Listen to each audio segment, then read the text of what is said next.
Yes, hello everyone, बच्चा party, good evening, good evening, good evening. Exemption की question bank discussion में आपका स्वागत है। सारे बच्चे जो ऐप पे जुड़ चुके हैं उनका भी स्वागत है। जो बच्चे नलायक रिकॉर्डेड देख रहे हैं, यूट्यूब पे देख रहे हैं, उनका भी स्वागत है। ये सारी की सारी वीडियोस यूट्यूब पे ही रहेगी। ऐप में ये सिर्फ लाइव चल रहा है।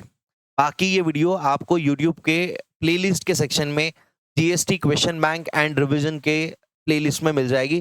थोड़ा सा प्लेलिस्ट खंगाल लीजिए, नहीं मिलती है तो आप मेरे को मैसेज कर देना, मैं आपको प्लेलिस्ट भेज दूंगा, ठीक है। अब बात कर रहे हैं हम इंटरमीडिएट की, सीएमए इंटरमीडिएट। इसके अंदर टोटल क्वेश्चंस जो मैंने डाल रखे हैं वो है 41। टोटल 41 क्वेश्चंस है, जिसमें से पहले 21 क्वेश्चन करना तो कंपलसरी है। यस, पहले 21 करना कंपलसरी है, उसकी अपन बात करेंगे। और अगले 20 क्वेश्चंस ऑप्शनल है, क्योंकि ये बहुत सारी चीजें 20 क्वेश्चन की अपन ने क्लास के अंदर डिस्कस कर लिया है। मतलब ऐसे टाइप के क्वेश्चन अपन ने क्लास में ऑलरेडी डिस्कस करे हुए हैं, ठीक है। पहले 21 क्वेश्चंस अपने को देखने हैं, तमीज से सबको देखना है। और मैं तो कहता हूं पूरे के पूरे 41 देखिए, कुछ नहीं बिगड़ेगा। पूरे के पूरे 41 देखिए, कुछ नहीं बिगड़ेगा। हार्डली 15-20 मिनट एक्स्ट्रा लगेंगे, मैक्स आधी घंटा, ठीक है। चलिए, अपनी परंपरा को कायम रखते हुए चालू करते हैं जीएसटी का एग्जाम्शन का क्वेश्चन बैंक डिस्कशन, ठीक है। चलो, हमेशा की तरह हम क्या करेंगे, आंसर को छुपा लेंगे और आपको दे देंगे वक्त पढ़ने का, क्योंकि आप नालायक हो। आपने पढ़ा है ये मैं मान नहीं सकता। जिन बच्चों ने पढ़ लिया है भैया, अच्छी बीवी मिलेगी आपको, बढ़िया मस्त वाली बीवी मिलेगी, ठीक है ना। जिन्होंने नहीं पढ़ा है वो लोग इसको पढ़ सकते हैं वीडियो को पॉज करके, ठीक है।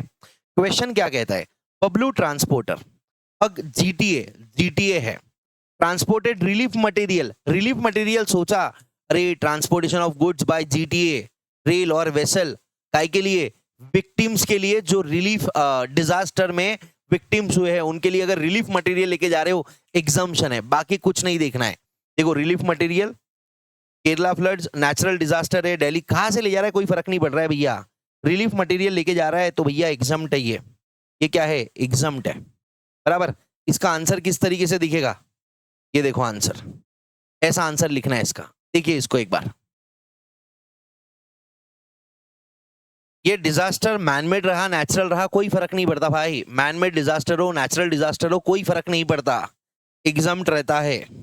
Done, okay. Question number 2, exam in which of the following independent services are exempt. मतलब ये ए और बी इंडिपेंडेंट है, ऐसा नहीं है कि एक ही आदमी ने दे रखा है। Food supplied by a canteen run by a hospital, hospital की कैंटीन जो फूड सप्लाई कर रही है किसको, इन पेशेंट्स को, पेशेंट्स को दे रहे हैं तो एग्जाम्ट होता है, बराबर है, अपन ने ये पढ़ रखा है। RWA housing society, resident welfare association, unincorporated entity वाली ये बात करने वाला है। मेंटेनेंस चार्जेस कलेक्ट कर रहे 6,500 पर मंथ पर मेंबर से, 7,500 रुपए तक एग्जाम्ट है, ये भी एग्जाम्ट है। अगर अगर अगर ये अमाउंट 7,500 के ऊपर रहता तो टैक्सेबल रहता था, क्योंकि यहाँ पे रजिस्टर्ड दे रखा है, ये हाउसिंग सोसाइटी रजिस्टर्ड है। अब अगर कभी ऐसा क्वेश्चन आ जाए कि एक हाउसिंग सोसाइटी है जो यहाँ पे लिखा हुआ रहे रजिस्टर्ड के जगह पे कि भैया ये अनरजिस्टर्ड है और मेंटेनेंस का अमाउंट 9,000 है, तो फिर आप क्या करोगे, आप मेंटेनेंस का अमाउंट देख के टैक्सेबल कर दोगे? नहीं, सोसाइटी अगर अनरजिस्टर्ड है तो जीएसटी लगता ही नहीं है। दो कंडीशंस है, सोसाइटी रजिस्टर्ड होना प्लस मेंटेनेंस का अमाउंट 7,500 के ऊपर होना, ठीक है। तो ध्यान से देखना, इस क्वेश्चन में आंसर एग्जाम्ट आएगा। अगर ऐसा सिनारियो बनता है कि अनरजिस्टर्ड है और 7,500 के ऊपर ले रहा है तो भी एग्जाम्ट बनेगा। टैक्सेबल कब रहता है, टैक्सेबल रहता है जब आरडब्ल्यूए रजिस्टर्ड पर्सन है plus maintenance is greater than 7,500 पर मंथ पर मेंबर, ठीक है। हाँ, ओके। देखो, अपने आप रिवीजन भी हो जाएगी, सारे के सारे कॉन्सेप्ट्स आपके रिवाइज हो जाएंगे इस क्वेश्चन बैंक के डिस्कशन के through, I am very sure about this, ठीक है। An individual acts as a referee, referee referee referee, मेरा एग्जांपल याद करो भैया, ये रेफरी है, मैनेजर है, ये भागते रहते हैं। सर, क्रिकेट में रेफरी नहीं भागते, अरे पर फुटबॉल में तो भागते हैं, मेरा एग्जांपल तो याद करो। रेफरी फुटबॉल में भागते हैं, इनका डायरेक्ट पार्टिसिपेशन होता है, ये कोर पार्टिसिपेशन वाले लोग हैं, ठीक है। तो अगर individual individual as a player, as a referee, as a manager, as a coach service दे रहा है किसी रिकॉग्नाइज्ड स्पोर्ट्स बॉडी को, काय के लिए, उनके टूर्नामेंट्स के लिए organised by recognised sports body, तो वो एग्जम्प्टेड होती है। तो ये रेफरी दे रहा है, तो रेफरी के केस में एग्जम्पशन है, बट किसको देना चाहिए इसने? रिकॉग्नाइज्ड स्पोर्ट्स बॉडी को देना चाहिए।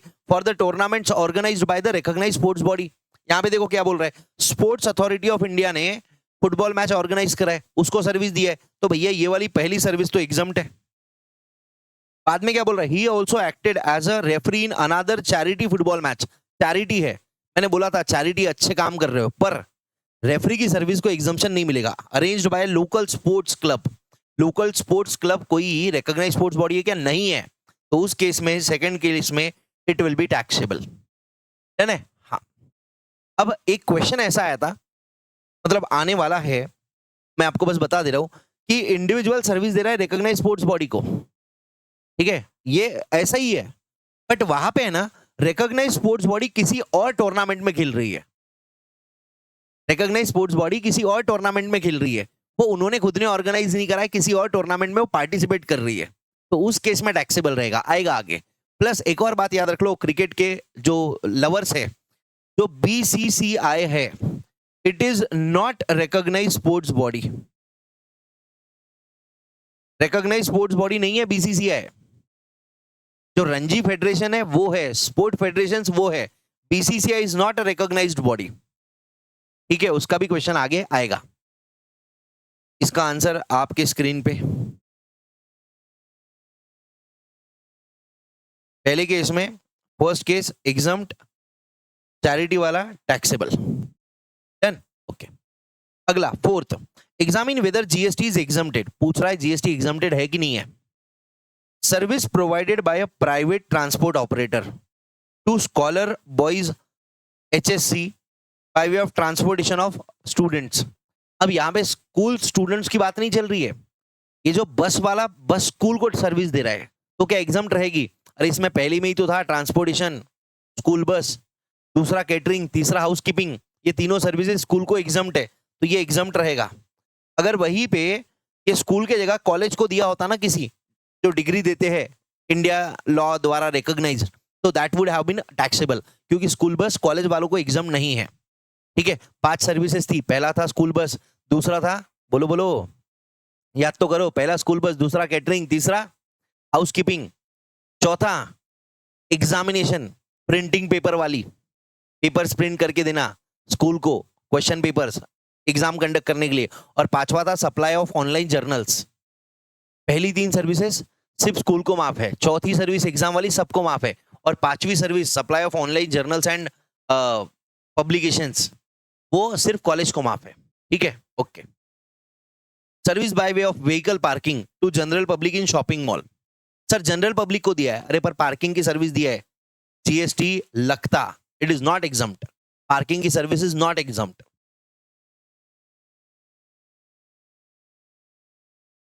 ये एग्जम्प्ट है, ये एग्जम्प्ट नहीं है, डन, 4 हो गए। अब क्या कहता है, तो पहले छुपाना तो पड़ेगा, छुपाना जरूरी है भाई, बच्चे नालायक है, नालायक नहीं है मतलब वो ह्यूमन टेंडेंसी है कि अपनी आंखें चली जाती है उस पे। चलो जल्दी से कमेंट करो, 30 सेकंड दे रहा हूं मैं, बस 30 सेकंड।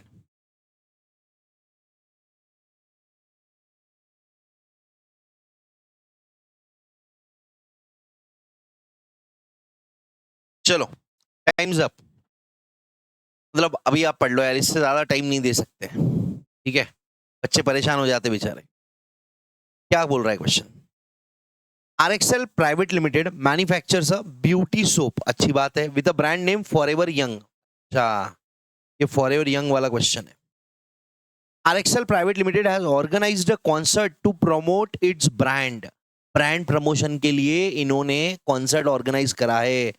मिस आहाना कपूर, पता नहीं आलिया का नाम क्यों नहीं दिया, उसकी ब्रांड एम्बेसडर है। अरे ब्रांड एम्बेसडर वाली सर्विस दे रही है दीदी, तो किसी भी फॉर्म में दे, टैक्सेबल रहेगा, कितना भी पैसा ले, 1.5 लाख से कम लिया तो भी टैक्सेबल रहेगा। Service by artist in dance, याद है आपको, dance, music theatre, dance in classical और फोक फॉर्म, अगर 1.5 लाख या उससे कम कंसिडरेशन है तो एग्जम्प्ट है, बट ब्रांड एम्बेसडर वाली सर्विस उसमें नहीं आती। ब्रांड एम्बेसडर के तरह, एज अ ब्रांड एम्बेसडर अगर आपने किसी ब्रांड को सर्विस दिया है तो भैया कितना भी अमाउंट हो, किसी भी क्लास में हो, टैक्सेबल रहेगा, ये प्रोविजन है। अब यहां दे रखा है क्लासिकल डांस परफॉर्मेंस करा इसने एज अ ब्रांड एम्बेसडर और पैसा लिया 1,20,000, अरे भैया टैक्सेबल है, दीदी टैक्सेबल है, बात खत्म है। जीएसटी लगेगा, लगेगा, देखो दीदी को।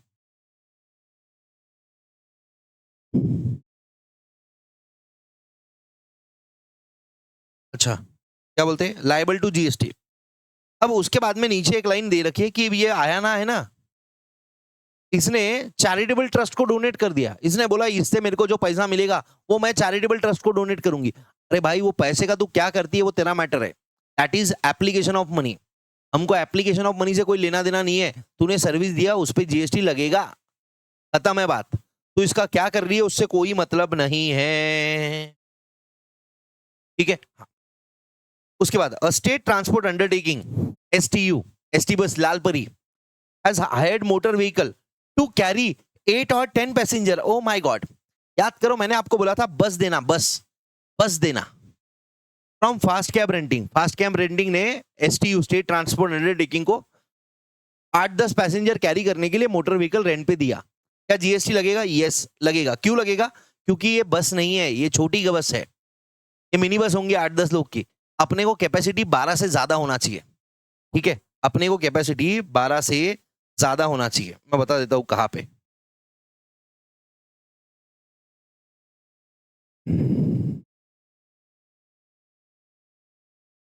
ये वाला exemption, bus to state transport undertaking, motor vehicle 12 से ज्यादा पैसेंजर होने चाहिए, टैक्सेबल रहेगा। एग्जाम्पशन नहीं मिलेगा दीदी को, दीदी को नहीं, जिसको भी नहीं मिलता, not be eligible for exemption, नहीं मिलेगा एग्जाम्पशन, ठीक है। फिर Indiana engineering college and institution has conducted an entrance test. अरे एंट्रेंस टेस्ट लिया, कॉलेज ले, स्कूल ले, वोकेशनल ट्रेनिंग सेंटर ले, कोई भी ले, एग्जाम जैसी चीज पे तुम जीएसटी लगाओगे पापियो? नहीं लगाओगे, एग्जम्प्ट है भैया, एग्जम्प्ट है। आगे का पढ़ूंगा भी नहीं, लोगों से क्या कराऊंगा, एंट्रेंस टेस्ट लिया होगा और जो प्रोस्पेक्टिव फ्यूचर स्टूडेंट्स हैं उनसे एंट्रेंस एग्जाम की फीस लिया होगा, वही करेंगे और क्या करेंगे एंट्रेंस एग्जाम में, वहां थोड़ी भजा तलने वाले, सिंपल है। तो भैया टैक्सेबल है, it is not, sorry it is exempt, taxable गलती से बोल दिया था, GST is not payable, simple है, एग्जम्प्टेड है भाई, खत्म। अब ये आंसर आपने पढ़ने हैं, अब मैं आंसर नहीं बैठ के पढ़ सकता एक एक, नहीं तो फिर वो बच्चा हो जाएंगे आप। KN enterprise and event organiser, event organiser, event organiser की सर्विस है। क्या क्या याद आया? इवेंट ऑर्गेनाइजर से याद आया कि अगर एग्जीबिशन इंडिया के बाहर है और उससे रिलेटेड सर्विसेज आप दे रहे हो, जैसे मेरे को सर्विस दिया था दुबई में पीसीए के लिए, तो वो एग्जम्प्टेड था। बट अगर बिजनेस एग्जीबिशन इंडिया में है तो टैक्सेबल है। ये organising business exhibition in New Delhi, taxable है भाई, टैक्सेबल है, ठीक है। K N claims that it is not required to pay GST. अरे मुन्ना, बिजनेस एग्जीबिशन अगर इंडिया के बाहर रहा ना तो उसकी सर्विसेज एग्जम्प्ट है, ये टैक्सेबल रहेगी। ये देखो, service by organiser to any person in respect of business exhibition held outside India. ये देखो दुबई वाला एग्जाम्पल है मेरा, ये टैक्सेबल है, यहाँ पे इंडिया के लिए दे रहा है, टैक्सेबल है भाई, will not be exempt from GST, ठीक है, held outside India. S T limited has given on hire 5 truck to T2 transporter a GTA, truck दिया जीटीए को, एग्जाम्प्ट रहता है, देखो यहाँ पे। बस एसटीयू को, ई बस लोकल अथॉरिटी को, ट्रक जीटीए को, ट्रक दिया तो एग्जाम्प्ट है। अगर जीटीए को बस दिया तो जीएसटी लगेगा। बस का बस नहीं लिखते, बस के लिए क्या लिखते? पैसेंजर ट्रांसपोर्टेशन के लिए दिया। फॉर ट्रांसपोर्टिंग गुड्स चार्जेस कितने आ रहे कोई फर्क नहीं पड़ता, एग्जाम्प्ट है भाई, एग्जाम्प्ट है, ठीक है। याद रखना, अगर ट्रक जीटीए को देते हो तो एग्जाम्प्ट है, अगर जीटीए को आप पैसेंजर ट्रांसपोर्टेशन के लिए व्हीकल दे रहे हो वो टैक्सेबल रहेगा। उसका भी क्वेश्चन है आगे, ठीक है।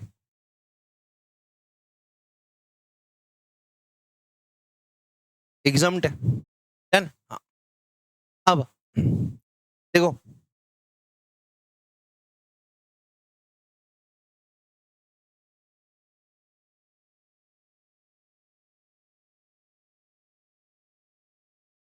whether GST is exempted.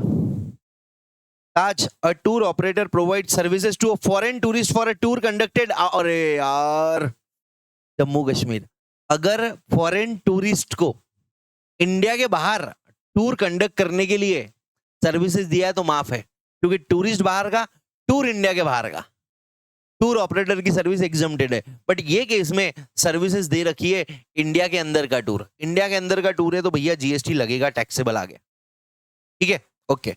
Miss Purva acts as a team manager, manager है, भागता है for Indian sports league, a recognised sport body. ठीक है ना, यही वो क्वेश्चन है जिसकी मैं बात कर रहा था अभी थोड़ी देर पहले। मैंने बात करा ना, एक टीम मैनेजर है, टीम मैनेजर याद करो, मैंने बताया था फुटबॉल में मैनेजर है, भागता है। अब यहाँ पे फुटबॉल होना जरूरी नहीं है, याद रखने का ट्रिक था वो। तो ये मैनेजर है इंडियन स्पोर्ट्स लीग की, और इंडियन स्पोर्ट्स लीग एक रिकॉग्नाइज्ड स्पोर्ट्स बॉडी है फॉर अ टेनिस टूर्नामेंट। और ये टूर्नामेंट ऑर्गेनाइज किसने करा? मल्टी ब्रांड रिटेल कंपनी ने।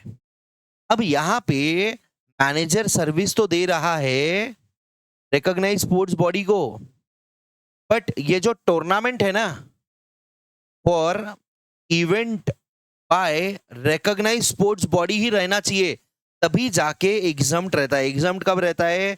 जब इंडिविजुअल सर्विस दे रहा है रिकॉग्नाइज स्पोर्ट्स बॉडी को for an event which is organised by recognise sports body.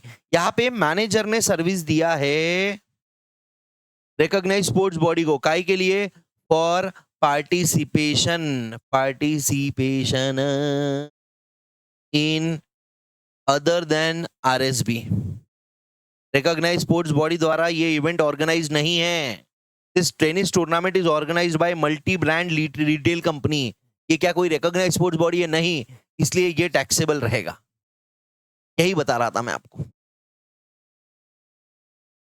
ठीक है,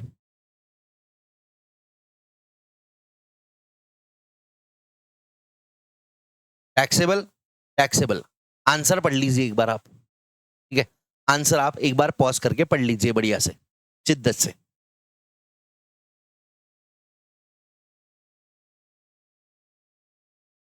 अगला question, state whether the following transactions attracts GST or not. Services by private school bus operator to a school in relation to transportation of passenger. Exempt है भाई, exempt है। ठीक है, campus interview taxable है, आगे पढ़ूंगा भी नहीं। कैंपस इंटरव्यू कंडक्ट करा और कॉर्पोरेट हाउसेस कॉलेज में आना चाहते थे, कौन सा कॉलेज है? सोना कॉलेज, और उनसे पैसे लेंगे तो भैया जीएसटी लगेगा। Miss Gitanjali classical dancer, classical है तो भैया 1.5 लाख के अंदर रहा तो एग्जम्प्ट है, बट अगर ब्रांड एम्बेसडर वाली है तो फिर पूरा टैक्सेबल। क्लासिकल डांसर है, 1 लाख मिल रहा है, 1.5 लाख के अंदर है, from an event management company for performing in a stage programme. Stage programme में परफॉर्म कराया, एज अ ब्रांड एम्बेसडर नहीं गई है वो, इट विल बी एग्जम्प्ट। ठीक है, मद्रास म्यूजिक एकेडमी चार्ज 500 पर ticket for a music concert. Music concert के लिए 500 रुपए की टिकट चार्ज करी है। और ये म्यूजिक कॉन्सर्ट किसका है? अरे म्यूजिक कॉन्सर्ट किसका भी हो, देखो यहाँ पे क्लासिकल का एंगल नहीं आता। ये एंट्री, राइट टू एडमिशन वाला एंट्री का क्वेश्चन है। उसमें कुछ चीजें थी जैसे नेशनल म्यूजियम वगैरह है, जू है, पार्क्स है, उसके अंदर तो अमाउंट ही नहीं था। एक अम्यूजमेंट पार्क, याद करो, अम्यूजमेंट पार्क पे जीएसटी लगता, उसमें 500 रुपए की भी बात नहीं है। अम्यूजमेंट पार्क पे हमेशा जीएसटी लगता है। ये अपन ने क्लास में एक गड़बड़ कर दिए थे, याद है तुमको? घाई घाई में मैंने बोला था, अरे यार ये तो कैसे भूल गया मैं, इमेजिका वाला एग्जाम्पल दिया था आपको। अरे इमेजिका एक्वा पार्क पुणे के पास में ही है, कभी आइए जाइए, उसका म्यूजिक ऐसा है, इमेजिका ऐसा। ठीक है, मेरी सिंगिंग खराब है पर ठीक है, सिंगिंग तो इनकी अच्छी है, जो भी क्लासिकल सिंगर है, फर्क नहीं पड़ता। म्यूजिक कॉन्सर्ट की टिकट कितनी है? 500 रुपए। 500 रुपए तक no GST, up to 500 GST नहीं लगता। ठीक है, दिखा देता हूं, कहाँ है performance by artist. Performance by artist कितने क्वेश्चन कर लिए, बाप रे, 60 क्वेश्चंस करे थे अपन ने।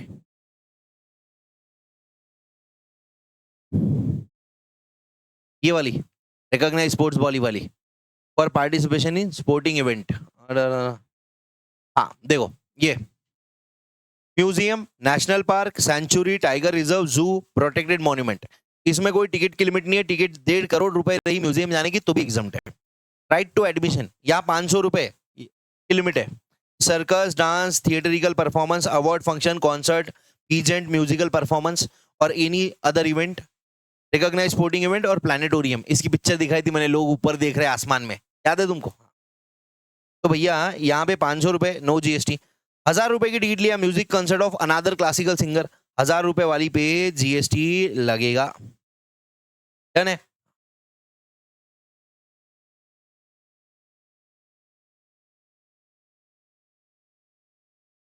Examined,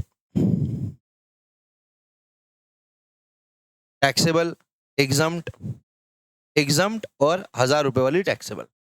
done. फिर उसके बाद ये देखो, ये बच्चों वाले क्वेश्चन सर एग्जाम में आते, जून 2018 में क्वेश्चन आया था, आगे भी आए हुए।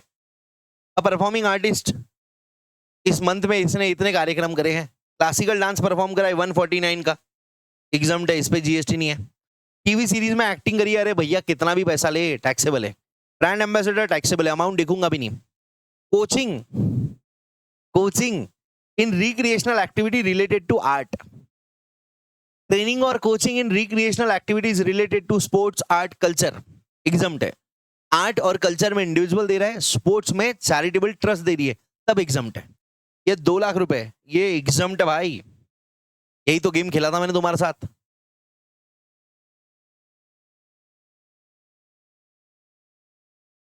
अच्छा, मैं वो जो अम्यूजमेंट पार्क वाला बता रहा था ना, ये वाली बात है। Always taxable irrespective of amount, ठीक है। फिर ये अपनी एक ट्रेनिंग कोचिंग भी, ये वाली एंट्री भी मैंने करवा दी थी आपको। ये अच्छा, इसमें ना एक और इंपॉर्टेंट पॉइंट है, जैसे मैंने आपको बताया स्पोर्ट्स, आर्ट और कल्चर, इसकी कोचिंग या ट्रेनिंग दे रहे हो तो एग्जाम्ड है, हाँ बराबर है। बट यहां पे देखना जरूरी है कि रिक्रिएशनल होना चाहिए, ठीक है। यहां पे देखना जरूरी है रिक्रिएशनल होना चाहिए। अगर आप प्रोफेशनल कोचिंग दे रहे हो, स्पोर्ट्स से रिलेटेड भी हो, तो भी जीएसटी लगेगा। इसका एक एग्जांपल है, याद करके रख लो। अभी मेरी बात सुन लो बस, आगे क्वेश्चन आएगा तब क्लिक हो जाएगा। कोचिंग या ट्रेनिंग दे रहे हो आप स्पोर्ट्स, आर्ट, कल्चर में, ठीक है, बट ये रिक्रिएशनल एक्टिविटीज से रिलेटेड होना चाहिए। रिक्रिएशनल एक्टिविटी मतलब अपने आप को अच्छा फील करवाना, फन के लिए, मस्ती के लिए, मजा के लिए, एंजॉयमेंट के लिए, ठीक है। अभी सुन लो, आगे क्वेश्चन आएगा, क्लियर हो जाएगा ये बात मैं क्यों बोल रहा था। 2,10,000 एग्जाम्ड है। स्कल्पचर मेकिंग, ये स्टिल आर्ट के फॉर्म में पेंटिंग बनाना, स्कल्पचर बनाना, मतलब लाइव में सामने सबके सामने पेंटिंग बना दिया 30 सेकंड में, भैया जीएसटी लगेगा, ये टैक्सेबल है, ठीक है। वेस्टर्न डांस, हाँ टैक्सेबल है, ठीक है। अब क्या क्या टैक्सेबल है, 280, 12, 310, 90, 310 और 90, 4, 12 और 4, 16 और 2, 18, 18, 20, 18, 80 बराबर है, उस पर जीएसटी लगेगा। ये सब इसके आंसर्स है, आप पढ़ लो बच्चों, ठीक। अब अगला, एग्जाम है कि नहीं बता रहा है। फास्ट ट्रांसपोर्ट और जीटीएफ, रिलीफ मटेरियल, अरे भाई माफ है ना यार, माफ है। कल्याण एंड इवेंट, ये देखो सर रिपीट है, ये रिपीट नहीं है, एक बार मॉड्यूल में है, एक बार पास्ट एग्जाम में, इसलिए रिपीट लग रहा है, वैसे दोनों करे हुए। ये इवेंट ऑर्गेनाइजर है, इसने क्या दिया है, organising event in New Delhi, India में दिया है, तो भैया टैक्सेबल है। इंडिया के बाहर दे तो एग्जाम बेटा, ठीक है ना, ओके। गोकुल रेसिडेंट, अच्छा अभी अब पढ़ना है, आपको भी पढ़ना है, मेरी स्पीड से पढ़ो, क्योंकि जो स्पीड मेरी है ना, ये एग्जाम के लिए स्लो है, ठीक है ना, ये स्पीड एग्जाम के लिए स्लो है, आपको इससे भी फास्ट करना चाहिए। Gokul resident welfare association R W है, 9,000 रुपए का कंट्रीब्यूशन ले रही है फ्रॉम ईच मेंबर, मतलब ये मेंटेनेंस है। From third party for common use, common use के लिए ना, हाँ स्पेसिफिक यूज के लिए रहा तो पूरा टैक्सेबल है। स्पेसिफिक यूज के लिए 7,500 का लिमिट नहीं है, वो कॉमन यूज के लिए, common electricity, common swimming pool, common veranda, common cleaning, उसकी बात चल रही है, ठीक है। 7,500, 9,000 रुपए लिए पर मंथ के, तो भैया टैक्सेबल है। बट यहाँ पे कुछ भी बोल नहीं रहे कि भैया ये रजिस्टर्ड है कि नहीं है, तो फिर हम क्या मानेंगे, हम ये मानेंगे कि ये रजिस्टर्ड है। अगर बोला है अनरजिस्टर्ड है, तब अपना दिमाग लगाना, तो यहाँ पे जीएसटी लगेगा, टैक्सेबल है, ठीक है। अब परफॉर्मिंग आर्टिस्ट हैज रिसीव्ड 1,58,000, भैया देख तूने 1.5 लाख के ऊपर लिया है, अब तू क्लासिकल में भी कर रहा है तो भी जीएसटी लगना है। एंड 90,000 टीवी सीरियल में एक्ट कर रहा है, अरे वो तो टीवी सीरियल पे कितना भी पैसा ले पूरा जीएसटी है। एक 58 पे 1.5 लाख से ज्यादा है इसलिए जीएसटी है, और 90,000 टीवी का है वो तो एग्जाम्शन में कवर्ड ही नहीं है, जीएसटी पेएबल है। डन।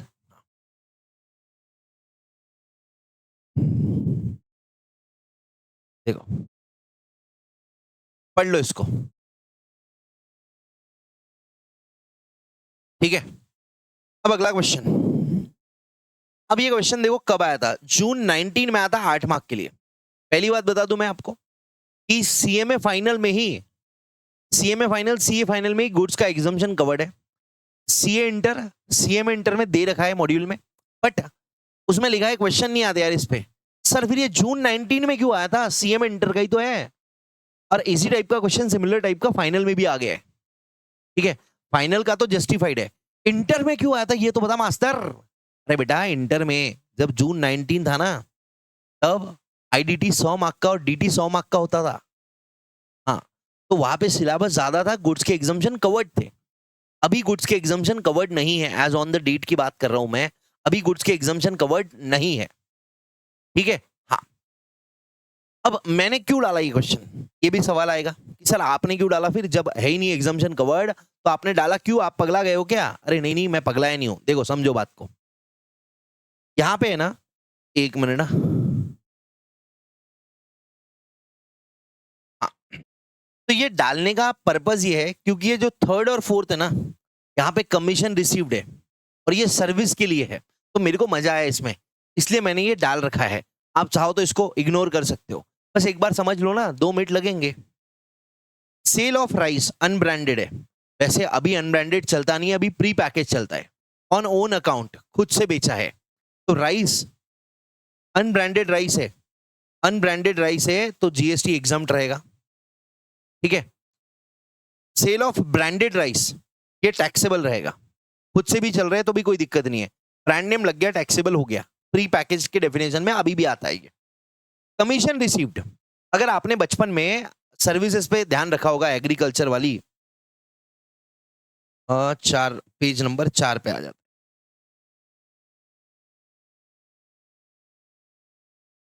देखो services by commission agent for sale और परचेज ऑफ एग्रीकल्चरल प्रोड्यूस। अगर एग्रीकल्चरल प्रोड्यूस खरीदने बेचने के लिए आप सर्विसेज देते हो तो उस पर जो कमीशन लगता है उस पर जीएसटी नहीं लगता, ठीक है।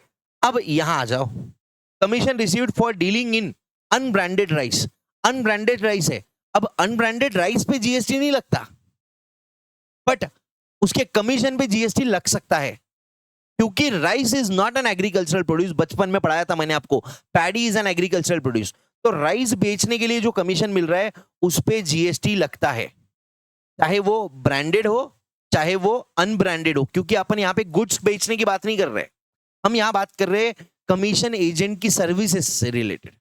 तो कमीशन एजेंट की सर्विसेज दिया है उसने राइस बेचने के लिए, और rice is not an agricultural produce, तो दोनों केस में it would be taxable. Am I clear, am I clear बताइए, ठीक है।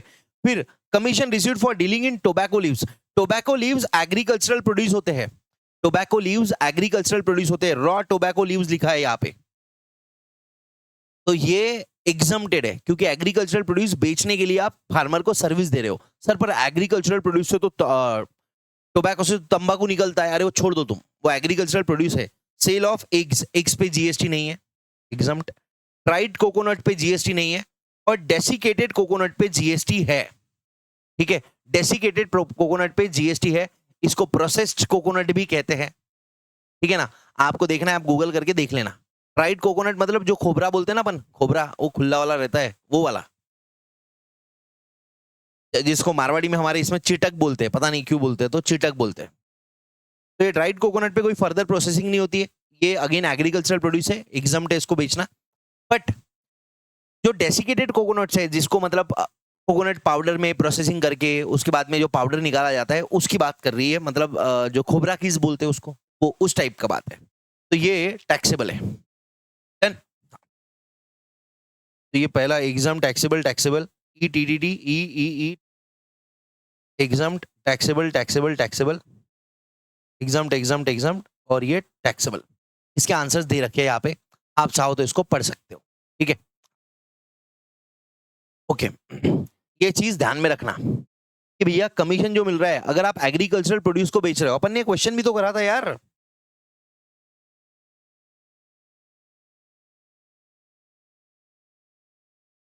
Commission received on sale of wheat exempt है।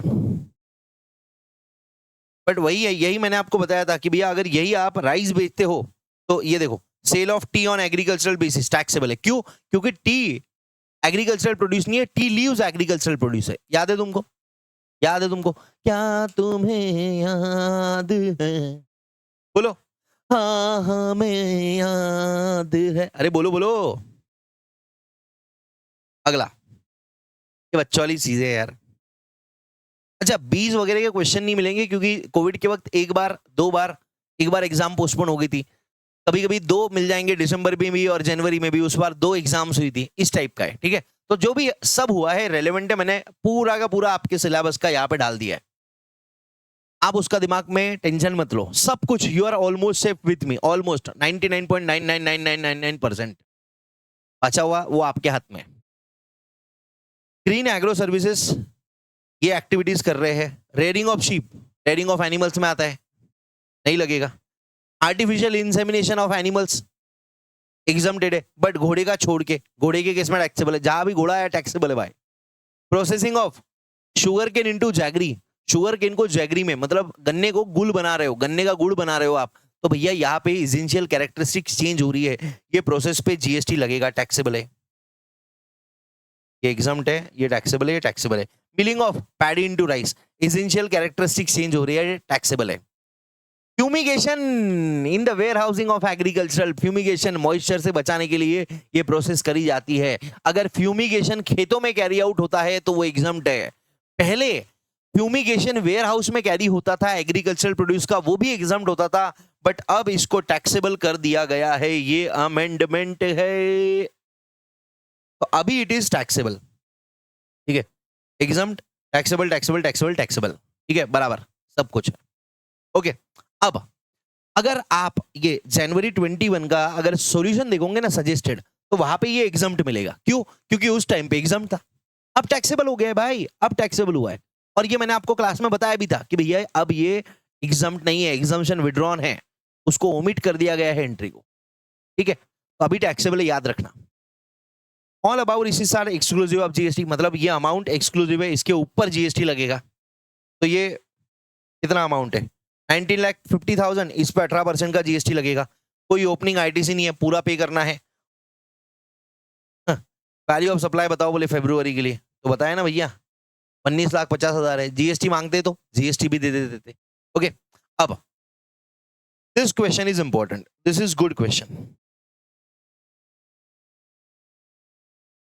आपको अगर याद होगा आरडब्ल्यूए का, तो मैंने आपको बताया था कि आरडब्ल्यूए आईटीसी यूज कर सकती है, जो उनकी आउटपुट टैक्स लायबिलिटी है ना, उसके अगेंस्ट आईटीसी यूज कर सकती है। आरडब्ल्यूए किधर गया भाई? किधर? आजा आजा आजा आजा आजा आजा आजा, मैं हूं प्यार तेरा, ठीक है। अगर उनके सप्लाई टैक्सेबल है तो जीएसटी का क्रेडिट मिलेगा, मतलब जो इनपुट्स है उस पे जो जीएसटी लगे हुआ है उसका क्रेडिट मिलता है। अगर सप्लाई एग्जम्प्टेड है तो क्रेडिट नहीं मिलता, ठीक है। इसका डिटेल अपन कहाँ पढ़ेंगे? इसका डिटेल अपन पढ़ेंगे आईटीसी के चैप्टर में, ठीक है। एक बार अगर आपको चाहिए तो पढ़ लो। अगर चार्जेस 7.5 के ऊपर है तो भैया सप्लाई टैक्सेबल है। अगर उसका आउटवर्ड सप्लाई टैक्सेबल है, जो आप दे रहे हो अगर उस पर टैक्स लग रहा है तो जो आप ले रहे हो उसका क्रेडिट मिलेगा। जो आप दे रहे हो, जो आपका सेल है, सेल पे अगर टैक्स लग रहा है, सेल टैक्सेबल है तो उसका क्रेडिट मिलता है, उसके लिए जो इनपुट्स खरीदे उसका। ये सेम इनकम टैक्स जैसा है, अगर आपका इनकम टैक्सेबल है तो एक्सपेंडिचर का डिडक्शन मिलेगा। अगर आपकी इनकम ही एग्जाम नहीं है, खर्चों का डिडक्शन लेके माइनस का में से करोगे। वैसे ही आईटीसी का है कि भैया अगर आपका आउटवर्ड सप्लाई है उस पर जीएसटी नहीं लगता, तो आपके इनवर्ड सप्लाई का आप क्रेडिट लेके करोगे क्या? क्योंकि आपको गवर्नमेंट, अरे आप जो मैं जो सप्लाई दे रहा हूं उस पे मान के लो कोचिंग पे, प्राइवेट कोचिंग पे जीएसटी लगता ही नहीं है, तो मैं आपको जो सप्लाई दे रहा हूं उस पे जीएसटी मैं कलेक्ट ही नहीं कर रहा हूं, मेरे को गवर्नमेंट को पैसा ही नहीं देना, तो जो मैं परचेस कर रहा हूं उसका क्रेडिट लेके मैं करूं क्या? कुछ गलत काम ही करोगे ना, हम मना कर दिए, हम नहीं देंगे। तो अगर आरडब्ल्यूए की सर्विसेज टैक्सेबल है तो क्रेडिट मिलेगा, आरडब्ल्यूए की सर्विसेज अगर एग्जम्प्ट है तो क्रेडिट नहीं मिलेगा, उसका ये क्वेश्चन है। ठीक है, देखो भाई, Satya Sai resident registered person है, रजिस्टर्ड है, 30 मेंबर्स है, each paying 8,000 per month as maintenance charges for sourcing of goods and services from third person for common use. Third person से बाहर से ले रहे हैं कॉमन यूज के लिए। 8,000 इंटू 30, 2,40,000, ये एक महीने का है। और जीएसटी में मंथली ही कैलकुलेशन करेंगे तो 2,40,000 पे 18% का जीएसटी, इतना जीएसटी पेएबल है। क्योंकि 8,000 है तो टैक्सेबल हो गया, 7.5 के ऊपर है। हाँ। अब बोलते हैं एसोसिएशन ने परचेज किया वाटर पंप जिसमें 9,000 का जीएसटी इंक्लूडेड है, मतलब 50,000 का वाटर पंप होगा, 50,000 इंटू 18% करो, 9,000 ही आता है, 9,000 का जीएसटी का क्रेडिट है। इनपुट सर्विसेज लिया 23,600 की, जिसमें से 3,600 का जीएसटी है for common use of the members. तो 9 और 3, ये 9 और ये 3, 12,600 माइनस हो जाएंगे, इसमें से 12,600 माइनस हो जाएंगे, बचा हुआ इनको देना पड़ेगा।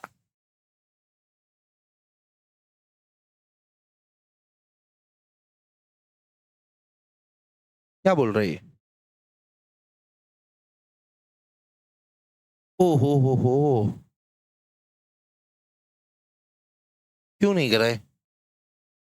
9 और 3, 12,000।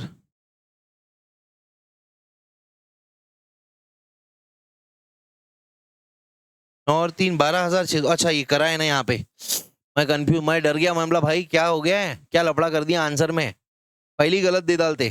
तो 30,600 का देना पड़ेगा, 12,600 माइनस कर दिया। ठीक है, 30,600 इनको पे करना पड़ेगा। ओके, डन है। अब ये आगे वाले क्वेश्चन है एकदम फुद्दू फुद्दू है।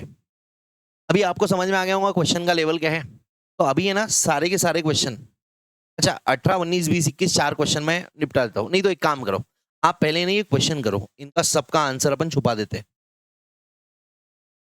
इन सबका आंसर अपन छुपा देते हैं, आप क्वेश्चन करिए। ठीक है, सारे क्वेश्चन कर लो, मैं आपको धड़ाधड़ डिस्कस कर देता हूँ। क्योंकि मेरे को ये जो चीजें बेटा मैंने ऑलरेडी बात कर रखा है ना, उसको वापस से करके कोई फायदा नहीं है। और यूट्यूब की जनता वीडियो को पॉज कर करके चलाते रहिए, आपके हिसाब से आपको कोई दिक्कत नहीं होंगी इसमें।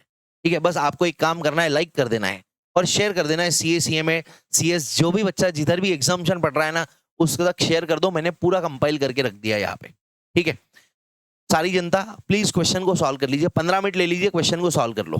ठीक है, जो ऐप में बच्चे देख रहे हैं लाइव में। चलिए, इनफ ऑफ द टाइम, काफी हो गया, मेरा नाश्ता भी हो गया। कर लिया क्या क्वेश्चन? 18 से बोला था मैंने। चलो 18 और उसके आगे के क्वेश्चंस अपन अभी एक बार देख लेते हैं जल्दी जल्दी, quickly. 18th, AB, a registered company of Chennai, Tamil Nadu, has provided following services in the month of October. Chennai है, तमिलनाडु है। ठीक है, अब ये एग्जामिनेशन में तो ज्यादा फर्क नहीं पड़ता कहाँ की कंपनी है, बट ये फर्क पड़ सकता है अगर आप जीएसटी की लाइबिलिटी कंप्यूट कर रहे हो और वहां पे इंट्रास्टेट और इंटरस्टेट का लफड़ा आ जाए। ठीक है, service of transportation of students, transportation of students मतलब स्कूल बस की सर्विस दिया है एबी लिमिटेड ने। किसको दिया है? From home to college and back to college, college वालों को दिया है।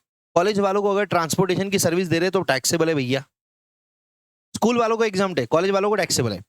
ऑनलाइन मंथली मैगजीन सप्लाई कर रहे हैं, online supply of online journals and magazines, college वालों को एग्जाम्प्ट है। किसको दिया? पीक्यूआर कॉलेज जो डिग्री कोर्स ऑफर कर रहा है, बराबर है, ये एग्जाम्प्टेड है। Housekeeping services to T coaching institute, ये प्राइवेट कोचिंग इंस्टीट्यूट है, इसको हाउसकीपिंग सर्विस दिया। प्राइवेट कोचिंग को कुछ भी तो टैक्सेबल है, मेरा दर्द आप समझ नहीं सकते। सिक्योरिटी सर्विसेज दिया है, सिक्योरिटी सर्विसेज वही हाउसकीपिंग सिक्योरिटी में आ गई है, ये स्कूल को दिया है, ये एग्जाम्प्टेड है। उसके बाद service of providing breakfast lunch catering services दिया है स्टूडेंट्स ऑफ मेडिकल कॉलेज को, कॉलेज वाले स्टूडेंट्स को केटरिंग की सर्विस दिया है, टैक्सेबल है। स्कूल वालों को एग्जाम्प्ट है, कॉलेज वालों को टैक्सेबल है।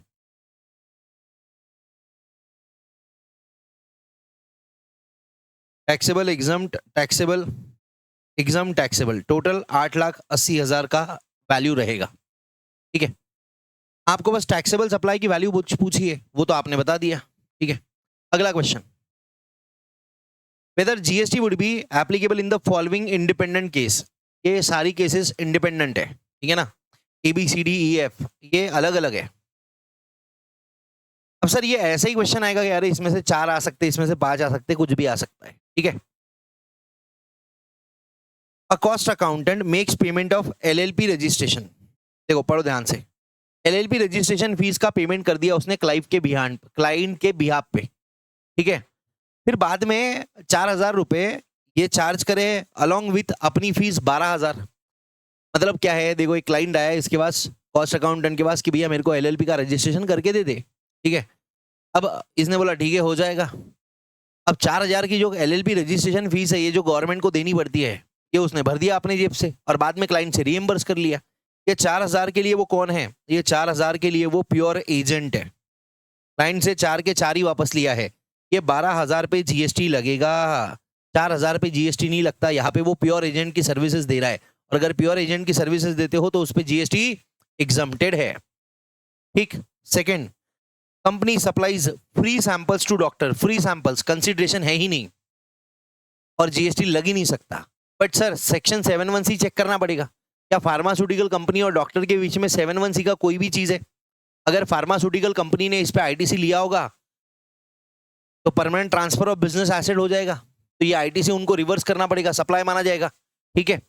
फिर उसके अलावा अगर 7(1)(c) में गिरता है तो यहाँ पे GST लगेगा, बट नॉर्मली हम बोलेंगे फ्री सैंपल है तो GST नहीं लगता, अनलेस एंड अनटिल हमको क्वेश्चन चीख के कह रहा है कि भैया मैं 7(1)(c) वाली सर्विस हूँ, ठीक है।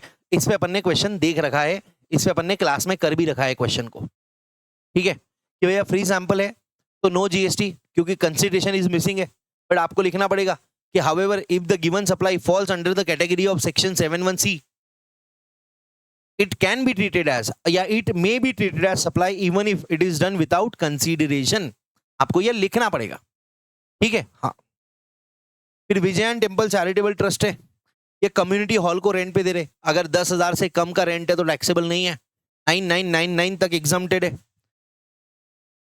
9,500 है तो ये एग्जम्प्ट है, ठीक है। हाँ, blueprint trucking limited has given on hire 12 trucks to GTA's transporter of Mumbai, GTA है, GTA को ट्रक दिया, GTA को क्या दिया, ट्रक दिया।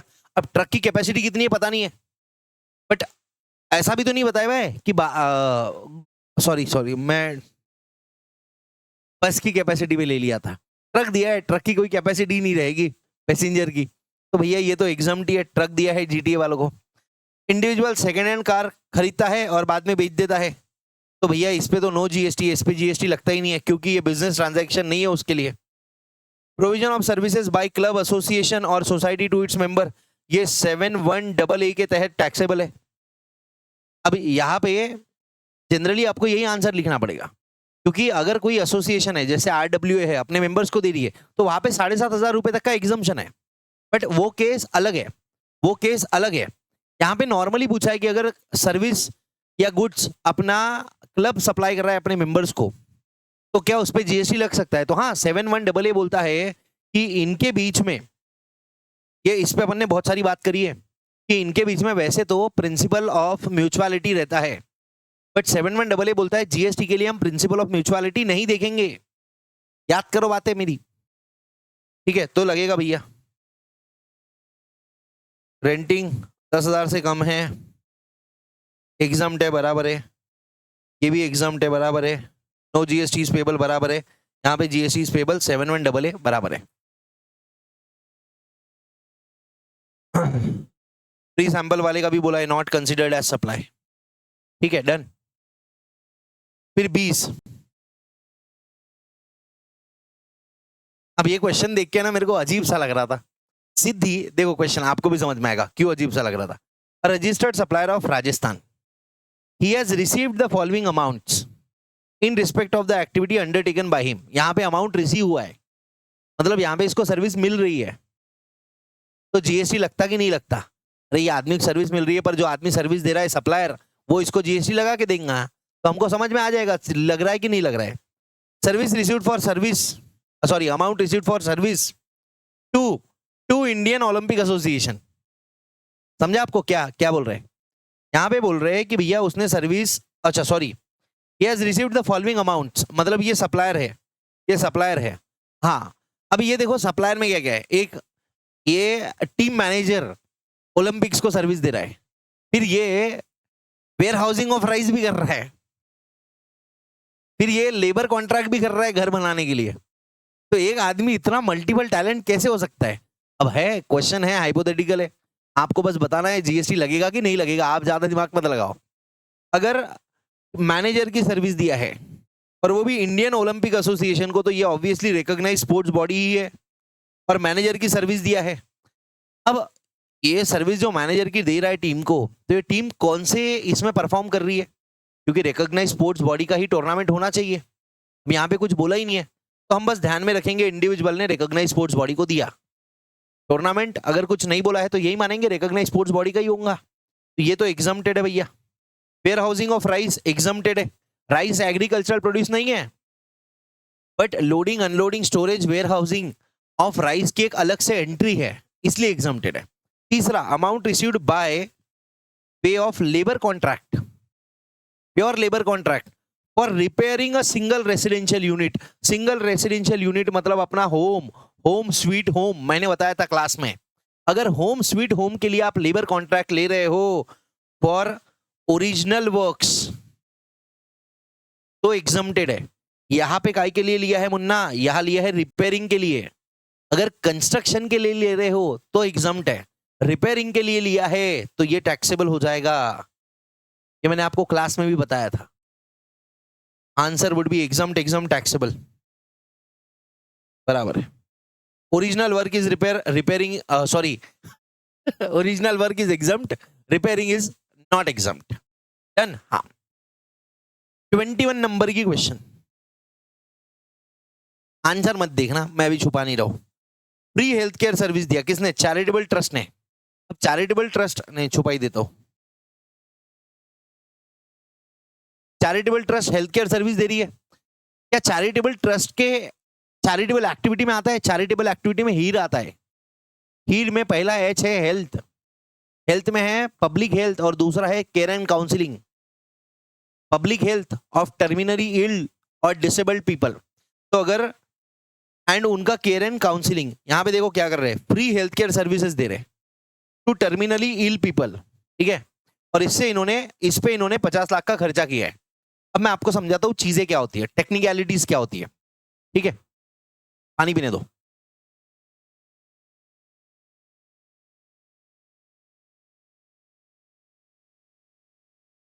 इसमें पहली चीज तो फ्री में दिया है, मतलब जिनको टर्मिनली इल पीपल जिनको सर्विस दे रहे हैं उनसे पैसा ही चार्ज नहीं कर रहे, तो भैया जीएसटी लग ही नहीं सकता, ठीक है। एक बात, अगर ये फ्री नहीं भी रहता, टर्मिनली इल लोगों से वो 500 रुपए 100 रुपए लेते भी थे, तो भी ये उनके चैरिटेबल एक्टिविटी में आता है कि care and counselling of terminally ill people, disabled लोग, ड्रग एडिक्टेड, HIV पॉजिटिव वाले लोग, उनको अगर ये हेल्थ केयर सर्विस दे रहा है ना, तो चैरिटेबल एक्टिविटी में आती है, एग्जम्प्ट है, बराबर है।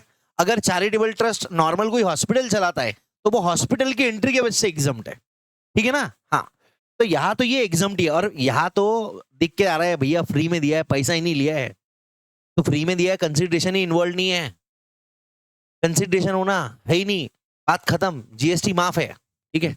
अब यहाँ पे ये बोल रहे हैं कि इसके लिए उन्होंने 50,000 का खर्चा करा है, तो ये 50,000 अपने जेब से, 50 लाख अपनी जेब से खर्चा करे, लोगों से नहीं लिए, जेब से खर्चा करे, ऐसा बोलना चाह रहा है। तो भैया इस पे तो एग्जम्प्टेड है, मतलब फ्री है तो इस पे जीएसटी आ ही नहीं सकता। अगर पैसा भी लेते थे तो भी टर्मिनली इल पीपल को दिया है तो वो चैरिटेबल एक्टिविटी में आती है, एग्जम्प्ट रहेगा, ठीक है, ओके। अब private university collects fees of 2 crore 20 lakh undergraduate programmes. Private university, बताइए क्या करेंगे? सर प्राइवेट यूनिवर्सिटी है, जीएसटी तो लग जाना चाहिए, बताओ तो सही, सोचो एक बार, ऐसा कहीं बोले हुआ है क्या कि एजुकेशनल जो सर्विसेज है वो, देखो प्राइवेट यूनिवर्सिटी है बेटा, कोचिंग क्लास नहीं है, प्राइवेट यूनिवर्सिटी है, ये कोचिंग क्लास नहीं है, आप इसको प्राइवेट कोचिंग क्लास मत समझो, यूनिवर्सिटी है, और यूनिवर्सिटी आपको डिग्री देती है, समझे? तो भैया ये क्या रहेगा? ये रहेगा एग्जम्प्ट, ये रहेगा एग्जम्प्ट। ठीक है, हाँ। तीसरा, फ्रेश वेजिटेबल बेच रहे हो, अरे फ्रेश वेजिटेबल पे जीएसटी नहीं लगता। और चौथा, municipal corporation spends 2 crore on sanitation services in its jurisdiction. अपने जुरिस्डिक्शन में सैनिटेशन देना म्युनिसिपल कॉर्पोरेशन के लिए आर्टिकल 243 डब्ल्यू के फंक्शंस में आता है। म्युनिसिपल कॉर्पोरेशन या म्युनिसिपैलिटी के लिए 243 डब्ल्यू है और पंचायत के लिए 243 जी है। और जिनको ये समझ ही नहीं रहा कि मैं काय की बात कर रहा हूं, उन्होंने एक बार वापस से पढ़ना चाहिए एग्जाम्शन को। ठीक है, सैनिटेशन सर्विसेज माफ है, और माफ नहीं भी रहती ना तो भी ये उनके फंक्शन के तहत आता है। देखो, म्युनिसिपैलिटी, पंचायत या म्युनिसिपैलिटी कोई सर्विस दे रही है 243 जी या 243 डब्ल्यू में, जो उनको कॉन्स्टिट्यूशन ने काम दे रखा है, उसके लिए उस पे भी जीएसटी नहीं लगता। और आर्टिकल 243 जी और डब्ल्यू के फंक्शंस को परफॉर्म करने के लिए वो अगर प्योर सर्विसेज ले रही है तो वो एग्जम्प्ट है एंट्री नंबर 3 में, और अगर कंपोजिट सप्लाई ले रही है तो वो एग्जम्प्ट है 3A के अंदर। बस ये जो सर्विसेज ले रही है ना इनकमिंग, ये एग्जम्प्ट रहेगी अगर म्युनिसिपैलिटी ने इसको अपने फंक्शंस जो उनको कॉन्स्टिट्यूशन ने दे रखे हैं वो परफॉर्म करने के लिए ही यूज करा है। अब म्युनिसिपैलिटी का, म्युनिसिपल कॉर्पोरेशन का ऑफिस होगा, अब उनने प्योर सर्विसेज लिया ऑफिस को साफ रखने की, ऑफिस में हाउसकीपिंग की सर्विसेज भी लेते हैं, तो क्या ये सर्विसेज भी एग्जम्प्ट हो जाएगी? नहीं। क्यों? क्योंकि अरे अपने ऑफिस को काम साफ रखना वो थोड़ी उनको कॉन्स्टिट्यूशन ने बता रखा है। कॉन्स्टिट्यूशन ने क्या बता रखा है? लोगों का ध्यान रखना, पब्लिक हेल्थ चेक करना, अर्बन प्लानिंग करना, टाउन प्लानिंग करना, पब्लिक हेल्थ चेक करना है, एजुकेशन से रिलेटेड। तो उसके लिए अगर कोई सर्विस ले रहे तो वो माफ है। अपना ऑफिस साफ करने के लिए किसी से हाउसकीपिंग की सर्विस लिया तो उस पर जीएसटी लगेगा, बिकॉज वो जो सर्विस ले रहे this is not for the function entrusted to them by article 243 G और W of Constitution of India। ठीक है, हाँ। अब ये 21 क्वेश्चंस थे। ये जितना आपका देखो यहाँ पे मैंने वर्कबुक का 2025 का जो एडिशन है वो भी कवर कर लिया है, और इसके अलावा भी जो एग्जाम में क्वेश्चंस आए हुए, आइदर एक तो अपन ने उसको क्वेश्चन बैंक डिस्कशन में डिस्कस करने वाले हैं इसलिए उसको क्वेश्चन बैंक में नहीं डाला है, या उसको अभी डिस्कस नहीं कर रहे हैं, या फिर इट कैन बी कि सेम टाइप के क्वेश्चंस रिपीटेड है इसलिए उसको क्वेश्चन बैंक में नहीं डाला है। ठीक है, बाकी I have tried to cover each and everything जो आपके पास्ट ईयर में है, 100% कवरेज है। ठीक है, इसके बाद में अब जो ये क्वेश्चंस है ना, ये सीएमए फाइनल के स्टडी मटेरियल्स के। अब मेरे को क्यों लगता है ये इंटरमीडिएट में पढ़ लेना चाहिए, क्योंकि ये पूरा का पूरा जो क्लॉज है ना, ये क्लॉजेस आपका एप्लीकेबल है। अभी देखो मैंने जो प्योर सर्विसेज का बताया उससे रिलेटेड ये कंसेप्ट क्वेश्चन है बेटा, और अगर आपको याद होगा तो अपन ने यही question same to same book में कर रखा है। ठीक है, तो ये कंसेप्ट क्वेश्चन है, तो मेरे को लगता है 21 से 41 आपने करना चाहिए। अब देखो ये सारा का सारा सीएमए फाइनल स्टडी मटेरियल का है।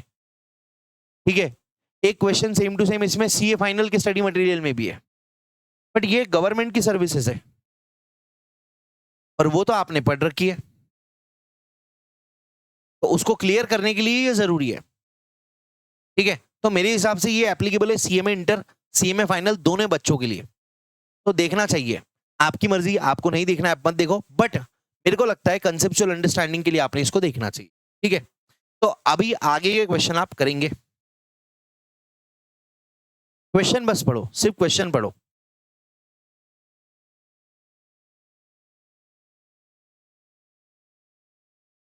ये 3 क्वेश्चन पढ़िए, डिस्कस करेंगे, फिर आगे मैं आपको वापस से टाइम दूंगा पढ़ने के लिए।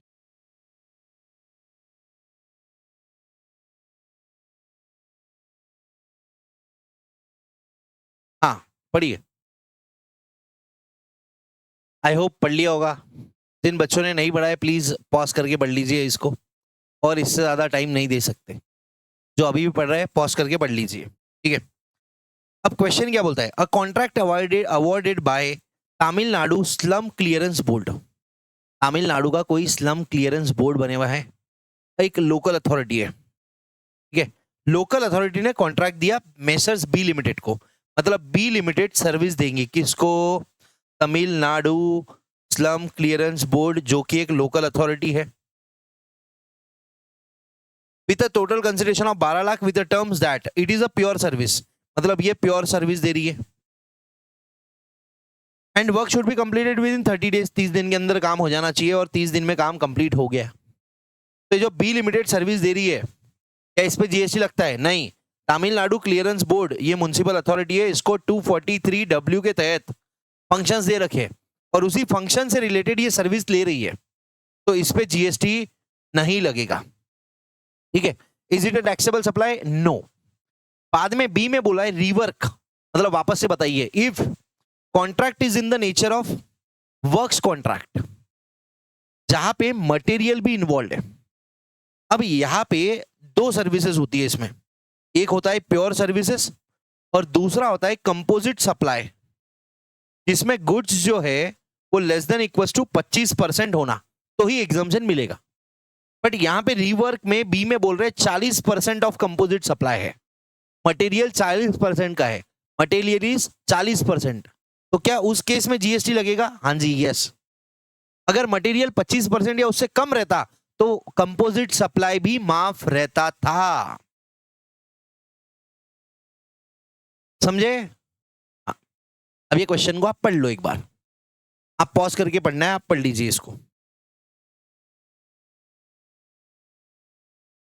ये एग्जाम्प्ट है,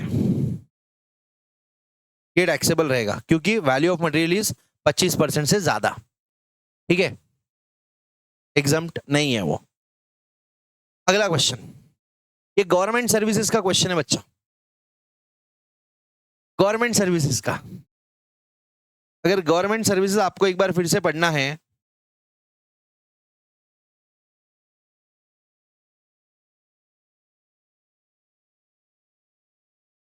तो ये है, आपको अगर फिर से इसको रिवाइज करना है तो ये एंट्री नंबर 1 है, इसको पॉज करके आप रिवाइज कर सकते हो। फिर ये एंट्री नंबर 2, 3 है, और ये उसका क्रक्स है जो अपन ने क्लास में लिखा था, मतलब जो मैंने आपको क्लास में लिखवाया था। अगर कोई बच्चा यूट्यूब का है तो उसको अभी लिख सकता है, लिख लीजिए।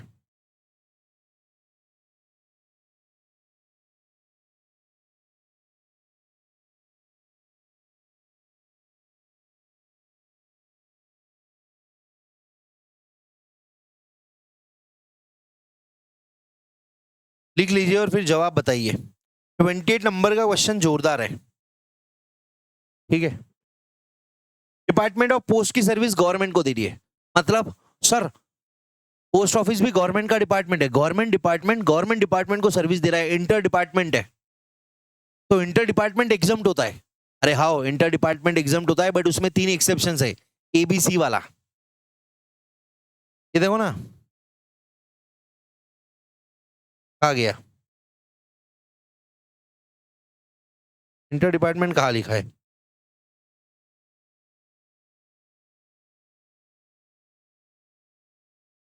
अच्छा, लिखा नहीं था, गवर्नमेंट डिपार्टमेंट को दे रहे हैं, तो भैया वहां पे जीएसटी लगता है, एबीसी में जीएसटी लगता है, ये टैक्सेबल रहेगा, ठीक है। और जीएसटी कौन पे करेगी? जीएसटी कौन पे करेगा? ये दो चीजें पूछी हुई आपको, जीएसटी कौन पे करेगा? ये देखो ना, यहाँ पे ऊपर में 2 चीजें दे रखी है, जीएसटी लगता क्या बताइए?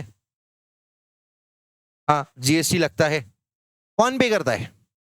डिपार्टमेंट ऑफ पोस्ट गवर्नमेंट को दे रहा है,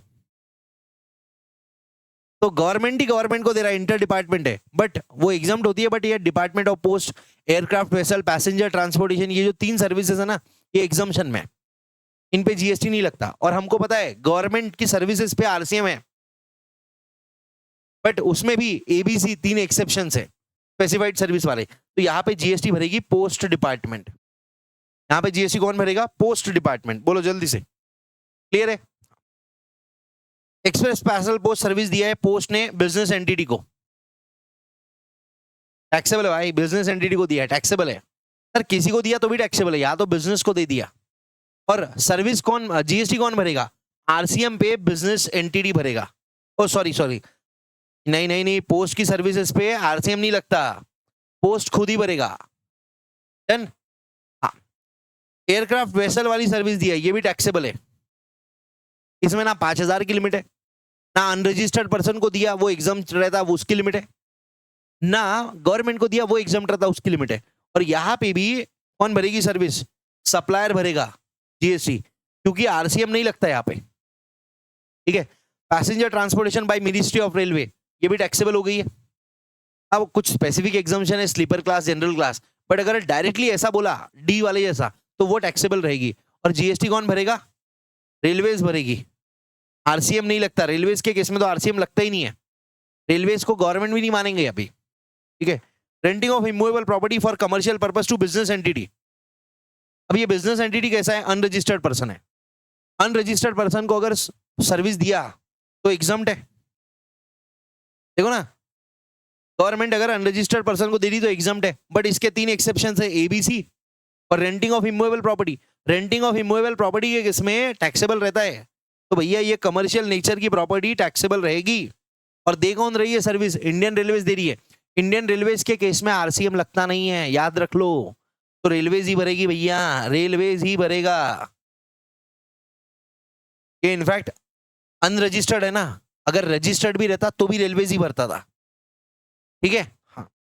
other services provided to business entity, जिसका पिछले साल का टर्नओवर 8 लाख है, तो भैया मतलब ये अनरजिस्टर्ड बिजनेस एंटिटी है।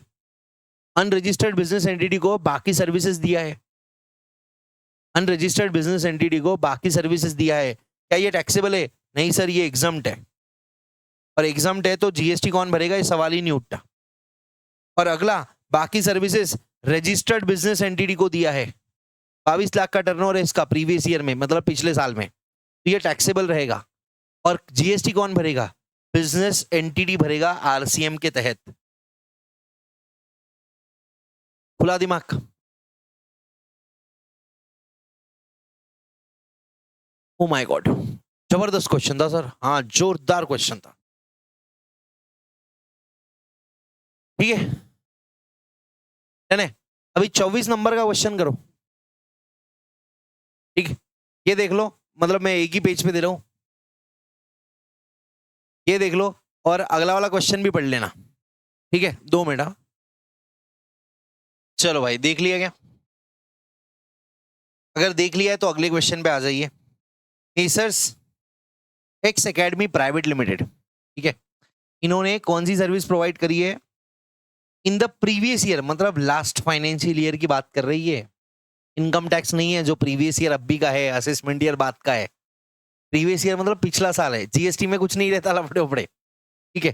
मैन पावर 12 लाख और 9 लाख की सर्विस दिया है इन्होंने पिछले साल। ठीक है, डजंट मैटर, डजंट मैटर। ये पिछले साल का उनका टर्नओवर है, कितना है? 21 लाख्स लास्ट ईयर का टर्नओवर। और ये सर्विसेज इन्होंने दिया है, प्रोवाइड करी है, आउटवर्ड सप्लाई है इनके, मतलब पिछले साल इन्हें रजिस्टर्ड कर लिया था। In the current year messrs x private academy private limited received advertisement services, इन्हें सर्विसेज लिया है फ्रॉम इंडियन रेलवे, मतलब रेलवे ने सर्विस दिया है किसको? एक्स एकेडमी को। और ये एक्स एकेडमी बिजनेस एंटिटी है, धंधा करती है। ठीक है, और वो भी रजिस्टर्ड है। ये कौन है? रजिस्टर्ड बिजनेस एंटिटी है। अब इंडियन रेलवेज पहले क्या होता था? 2023 के पहले, अक्टूबर 2023 के पहले अगर रेलवे सर्विस देती थी तो रेलवे को गवर्नमेंट मानते थे, और ये रजिस्टर्ड बिजनेस एंटिटी है तो यहाँ पे आरसीएम लगता था। बट अब रेलवेज की सर्विसेज पे फॉरवर्ड चार्ज है, कौन जीएसटी भरेगा? रेलवेज भरेगा। कितने की सर्विस है? 75,000 इंटू 18%। ठीक है, जो भी अमाउंट आता है वो आप निकाल लेना, उतना जीएसटी भरना पड़ेगा। बाद में क्या पूछा है? रीवर्क, सी में बोल रहा है रीवर्क करो इफ प्रीवियस ईयर का टर्नओवर 11,10,000 है, मतलब इनका टर्नओवर XYZ एकेडमी का टर्नओवर 21 लाख नहीं है, 11 लाख है, मतलब फिर वो 11 लाख में कौन हो जाएंगे? अनरजिस्टर्ड हो जाएंगे। और अगर अनरजिस्टर्ड रहती थी ना तो फिर वहां पे पहले पहले रिवर्स चार्ज नहीं लगता था। अब क्या, आज क्या है? अरे रेलवेज की सर्विस रजिस्टर्ड बिजनेस एंटिटी को दो, अनरजिस्टर्ड को दो, कॉमन मैन को दो, रेलवे ही जीएसटी भरेगा। रेलवे दिखा कि फॉरवर्ड चार्ज बोलना, ठीक है, तो भैया रेलवे ही भरेगा यहाँ पे, ठीक है, यहाँ पे भी रेलवे ही भरेगा। मतलब ये क्वेश्चन एग्जामिशन का था ही नहीं बेसिकली, ये क्वेश्चन था आरसीएम का। हाउसकीपिंग, मैन पावर की सप्लाई सर्विसेज, स्कूल को दिया है, पिछले साल दोनों एग्जाम होंगी। अगर ऐसा आपके दिमाग में आ रहा होगा तो उससे कोई फर्क नहीं पड़ता है, ये पिछले साल का डेटा है, वेस्ट है अपने लिए, ठीक है।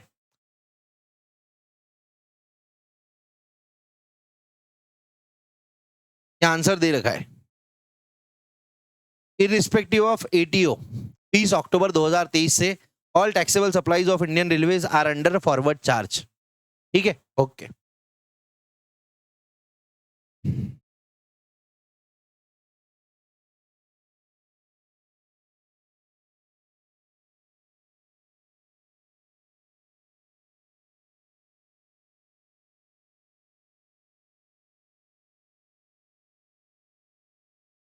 हाँ भैया,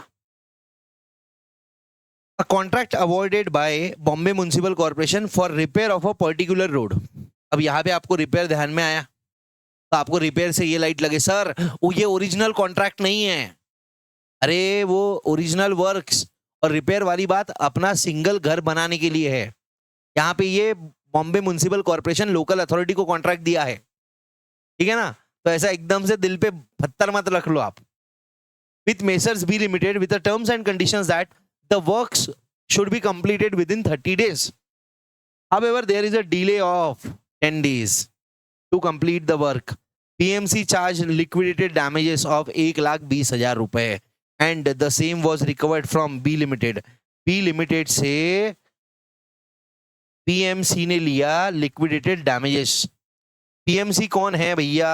गवर्नमेंट है, PMC गवर्नमेंट है और फाइन्स और penalties taken by government for tolerance और non performance of a contract is exempt. यही अगर नॉर्मल सप्लायर रहता था, गुड्स या सर्विसेज के डिलेड पेमेंट के लिए रहता था ना, तो वो इंक्लूड हो जाता था, उस पे जीएसटी लगता है। इंटरेस्ट अगर लेते हैं तो या कंपेंसेशन लेते हैं तो, बट यहां पे गवर्नमेंट ने लिया है। गवर्नमेंट अगर फाइन लगा रही है, गवर्नमेंट टॉलरेट कर रही है, तो गवर्नमेंट जीएसटी नहीं लगाएगी। बट अगर नॉर्मल सप्लायर है तो वो जीएसटी लगाएगा, उसकी सर्विसेज पे टैक्स लगता है। तो भैया ये गवर्नमेंट ने लिया है इसलिए एग्जम्प्ट है। ये देखो 7(1)(a) के अंदर मैंने आपको पढ़ाया था, कुछ करना कुछ ना करना, कुछ सहन करना। वर्ड याद करो मेरा डायलॉग, उसकी बेरुखी को मैंने बर्दाश्त किया है, उसकी बेरुखी को मैंने बर्दाश्त किया है। ये कंसीडरेशन है, सर्विस माना जाता है उसको, ठीक है। बट अगर ये बेरुखी गवर्नमेंट बर्दाश्त करती है तो एग्जम्प्टेड है। मतलब गवर्नमेंट अगर फाइन या लिक्विडेटेड डैमेजेस ले रही है, जीएसटी नहीं लगता, एग्जम्प्टेड है वो। और कोई नॉर्मल सप्लायर ले रहा है तो वो टैक्सेबल है। वैसे लिक्विडेटेड डैमेजेस में एक और क्लैरिफिकेशन है कि अगर ये लिक्विडेटेड डैमेजेस जिस चीज के लिए मिले वो सप्लाई हुआ है तो ही टैक्स लगेगा। अगर पूरा का पूरा कॉन्ट्रैक्ट ही खत्म कर दिया है तो उस पर टैक्स ही नहीं लगता। पर खैर वो बात की बात है, उस पर अभी चर्चा नहीं करेंगे। आपके लिए इतना ही है कि भैया यहाँ पे जीएसटी लगता ही नहीं है। टैक्सेबल सप्लाई क्या? अरे नहीं भाई नहीं है। कौन पे करेगा? अगर नॉर्मल सिनारियो रहता तो बी लिमिटेड पे कर दी। क्यों? क्योंकि गवर्नमेंट सर्विस दे रही है ना उनको, आरसीएम लगता था। बट यहाँ पे एग्जम्प्टेड है, तो जो लिक्विडेटेड डैमेजेस वाली सर्विस है, मेन सर्विस कौन सी है? रोड रिपेयर का कॉन्ट्रैक्ट, और उसकी एंसिलरी सर्विस है लिक्विडेटेड डैमेज वाली। तो मेन वाली एग्जम्प्ट है तो एंसिलरी भी एग्जम्प्ट है बोल दिया। और जैसे एंसिलरी वैसी ही एग्जम्प्ट है, मेन वाली अगर टैक्सेबल भी रहती तो भी एंसिलरी एग्जम्प्ट होती थी, पर टैक्स लायबिलिटी जीरो आएगा। Done. State police provided protection to जजेस of high court. High court के जज को ये दिया है। अब स्टेट पुलिस मतलब स्टेट गवर्नमेंट, हाई कोर्ट का जज ये भी गवर्नमेंट है। गवर्नमेंट को सर्विस दे रही है, एग्जम्प्टेड है। इंटर डिपार्टमेंट है, एग्जम्प्टेड है भाई। इंटर डिपार्टमेंटल सर्विसेज है, एग्जम्प्टेड है।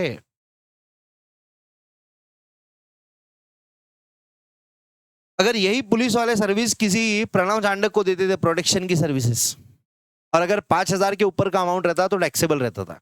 यहाँ 2 लाख का है, अगर यही सर्विस मेरे को मिलती थी, भैया मेरे को बड़ा खतरा है लोगों से, प्रोटेक्शन चाहिए, तो वो टैक्सेबल रहती थी। ठीक है, पेनल्टी पे किया है 20 लाख की गवर्नमेंट को, it is not a supply of service.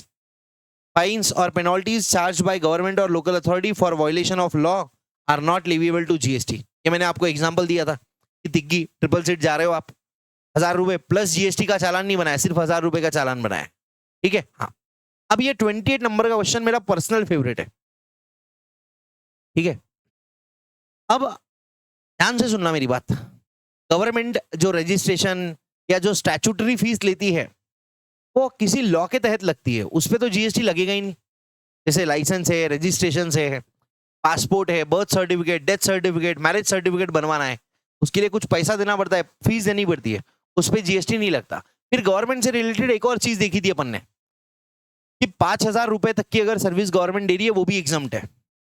हाँ, वो ABC department of post, aircraft vessel और ट्रांसपोर्टेशन ऑफ पैसेंजर, उसमें ये 5,000 का भी एक्सेप्शन नहीं है, अनरजिस्टर्ड बिजनेस एंटिटी का भी एक्सेप्शन नहीं है, और क्या कहते हैं उसको, हाँ अनरजिस्टर्ड बिजनेस एंटिटी 5,000 और इंटर डिपार्टमेंट का भी एक्सेप्शन नहीं है। ठीक है, और 5,000 फाइनेंशियल ईयर में 1 साल की लिमिट है, 5,000 इन अ फाइनेंशियल ईयर है, और अगर कंटिन्यूस सप्लाई होगा तो जितने भी पूरे साल भर के लिए सप्लाई कर रहे हो उसके लिए 5,000 का लिमिट है।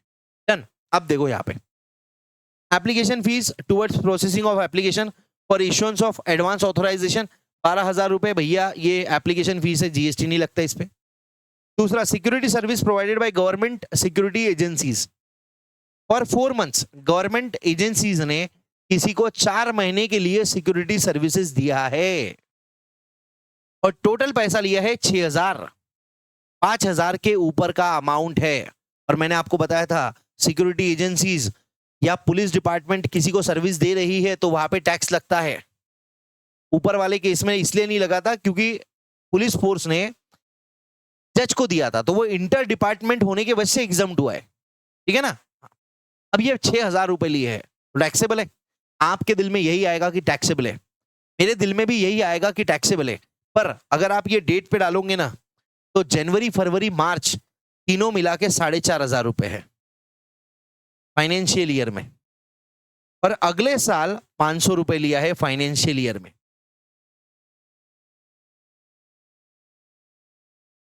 तो 5,000 से कम है सर, टोटल अमाउंट 6,000 है।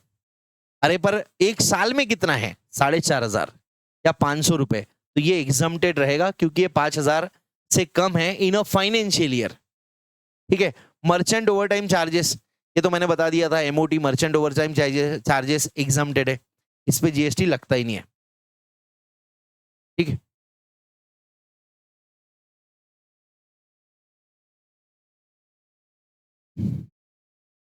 नील एग्जम्प्ट है। ठीक है।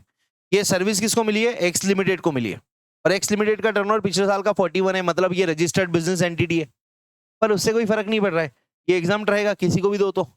ये गवर्नमेंट सिक्योरिटी सर्विसेज दिया है तो सर ये तो बिजनेस एंटिटी को दिया है। अरे पर 5,000 की लिमिट तो है ही ना, और यहाँ पे साल में 5,000 से कम का ही अमाउंट है। ठीक है। देखो ये पढ़ना है ऐसे। सर मेरे को अब भी समझ में आया वो 5,000 का मतलब कैसा हुआ। हाँ बराबर है, उसके लिए ये मर्चेंट ओवरटाइम चार्जेस क्यों एग्जम्प्ट है, क्योंकि 1,000 रुपए है। नहीं, मर्चेंट ओवरटाइम चार्जेस अगर 10,000 भी लिए ना तो भी एग्जम्प्ट रहेगा। याद करो मैंने बोला था कि आपको सामान भेजना है, एक्सपोर्ट करना है, आप रात को 12 बजे वो कस्टम ऑफिसर को बोले ओ भाई भाई चल कर, तो वो क्या बोलेगा, ओ भाई मेरे को बीवी बच्चे है, टाइम खत्म, ओवर टाइम कर रहा हूं मैं, या फिर हॉलीडेज के दिन काम कर रहा हूं, तो वहां पे कस्टम अथॉरिटीज आपसे मर्चेंट ओवर टाइम चार्जेस लगाएगी और उस पर जीएसटी नहीं लगता, वो एग्जम्प्टेड है। क्योंकि merchant over time charges is a statutory fees, ना कि कोई आपसे कंसिडरेशन लिया जा रहा है, अलग से कोई कमर्शियल सर्विस नहीं दे रही है गवर्नमेंट, जो अंडर स्टैच्यू है वही है। तो ध्यान में रखना है ऐसा कि कमर्शियल सर्विस अगर है तो जीएसटी लगेगा, बट अगर स्टैट्यूटरी लॉ के तहत रिक्वायर्ड चीजें हैं और उसका फीस या एप्लीकेशन मनी लिया जा रहा है तो उस पर जीएसटी नहीं लगेगा। ठीक है। ये सेम टू सेम डायलॉग मैंने क्लास में बोले हुआ है, तुमको याद नहीं होगा। इसलिए वापस से बोलना पड़ रहा है। दूसरे तीसरे बार जब देखोगे तो समझ में आ जाएगा। ये वीडियो कम से कम 2 से 3 बार देखनी है एग्जाम तक अपने। अगर 2 से 3 बार देखोगे ना तो ऐसा एग्जाम्पशन हो जाएगा ना, कंफ्यूजन रहेगा ही नहीं है। ये वीडियो और चार्ट बुक आपके लिए सफिशिएंट है, आपकी दुनिया खत्म हो गई इसमें। ठीक है, ये देखो एक और question. X limited cover under factories act. Inspector ने सर्टिफिकेशन दिया सेफ फॉर वर्कर, हाँ सेफ्टी सर्टिफिकेट्स, 10,000 रुपए की फीस चार्ज करिए। ये गवर्नमेंट सर्विस देती है, हाँ ये एग्जम्प्टेड है। एक्स लिमिटेड की एक और फैक्ट्री है जो फैक्ट्रीज एक्ट लगता ही नहीं है उस पे। अब फैक्ट्रीज एक्ट लगता, देखो फैक्ट्रीज एक्ट क्या बोलता है कि आपको अपने फैक्ट्री में सेफ्टी सर्टिफिकेट इशू करवाना पड़ेगा। तो एक्स लिमिटेड ने क्या बोला, जो भी फैक्ट्रीज एक्ट के इंस्पेक्टर है उनको बोला कि आओ चेक करो सेफ्टी है कि नहीं है और सर्टिफिकेट दो। तो सर्टिफिकेट ले लिया, 10,000 की फीस। अब ये certificate was required by law, statutory है, इसके लिए वो 10,000 पे जीएसटी नहीं लगेगा। फिर इसकी एक और फैक्ट्री है जो फैक्ट्रीज एक्ट में नहीं आती है, कवर्ड नहीं है, फैक्ट्री एक्ट उस पर लगता नहीं है। बट ये एक्स लिमिटेड ने बोला नहीं नहीं एक काम करो, भी आए हो तो दोनों फैक्ट्री का कर दो। तो एक फैक्ट्री के लिए 10,000 लिया और दूसरे फैक्ट्री के लिए 15,000 लिया। पर ये सर्टिफिकेशन सेकंड वाले केस का ये रिक्वायर्ड बाय लॉ नहीं है। तो जो लॉ द्वारा रिक्वायर्ड है वही एग्जम्प्टेड है। ये 15,000 पे जीएसटी लगेगा, इस पे जीएसटी लगेगा।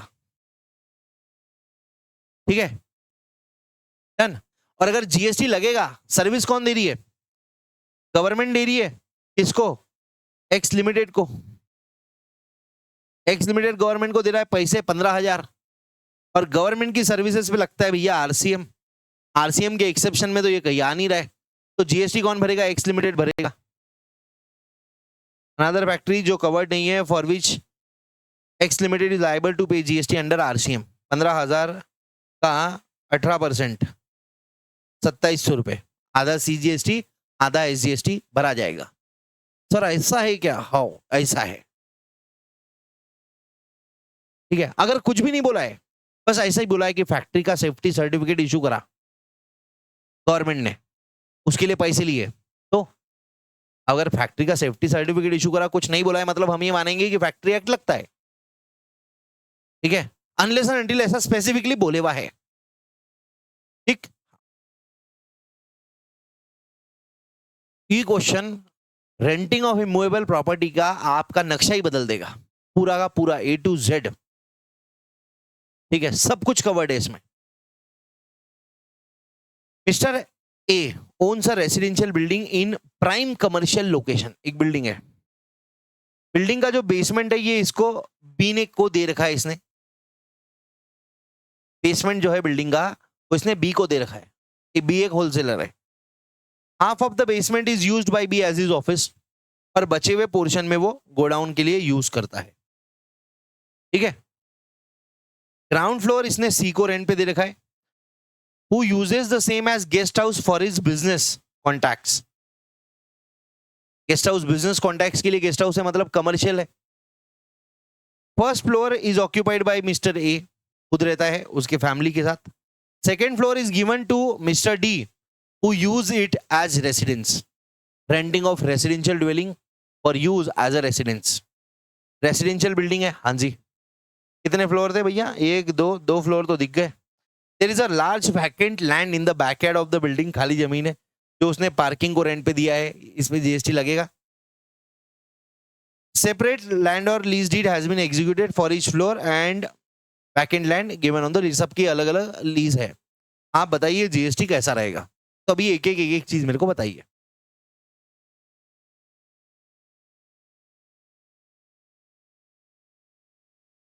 हाँ भाई, क्या क्या पता है हमको अभी तक? हमको पता है पार्किंग तो कमर्शियल है, कमर्शियल पर्पस के लिए बिल्डिंग किराए पे दे रहे हो, जीएसटी लगता है। पार्किंग कमर्शियल है, उस पर जीएसटी लगेगा। ठीक है, फिर हमको ये भी पता है कि रेंटिंग ऑफ रेसिडेंशियल ड्वेलिंग, घर को किसी को रहने के लिए किराए पे देना, उस पर भी जीएसटी नहीं लगता, एग्जम्प्टेड है। बट अगर ये किराए पे आपने दिया है किसी, देखो renting of residential dwelling unregistered person को दिया तो डायरेक्टली एग्जम्प्ट हो गया। रजिस्टर्ड को दिया तो भी वो एग्जम्प्ट हो सकता है अगर वो रजिस्टर्ड पर्सन उसको खुद अपने लिए यूज कर रहा है। अरे याद करो भाई, खुद अपने लिए यूज कर रहा है for his own purpose in the capacity of sole proprietor, business के लिए यूज नहीं कर रहा है। ठीक है, देखो बेसमेंट,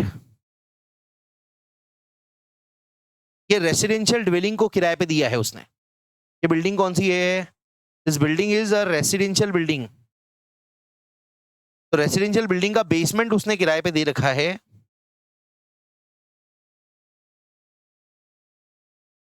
मिस्टर बी को, जो काय के लिए यूज कर रहा है? बिजनेस के लिए यूज कर रहा है। मतलब रेसिडेंशियल बिल्डिंग आपने बिजनेस के लिए लेट आउट करी है, जीएसटी लगेगा उस पर, टैक्सेबल है ये। ठीक है, सेकंड रेसिडेंशियल बेसमेंट हो गया, फर्स्ट फ्लोर नहीं ग्राउंड फ्लोर। ग्राउंड फ्लोर किसको दिया है? मिस्टर सी को, जो अगेन इसको अपने बिजनेस के लिए यूज कर रहा है एज अ गेस्ट हाउस। ये भी टैक्सेबल है, गेस्ट हाउस के लिए यूज कर रहा है ना, खुद थोड़ी रह रहा है वहां पे, टैक्सेबल है। तीसरा ग्राउंड हो गया, फर्स्ट फ्लोर सेल्फ ऑक्यूपाइड है, उस पर जीएसटी नहीं लगेगा। सेकेंड फ्लोर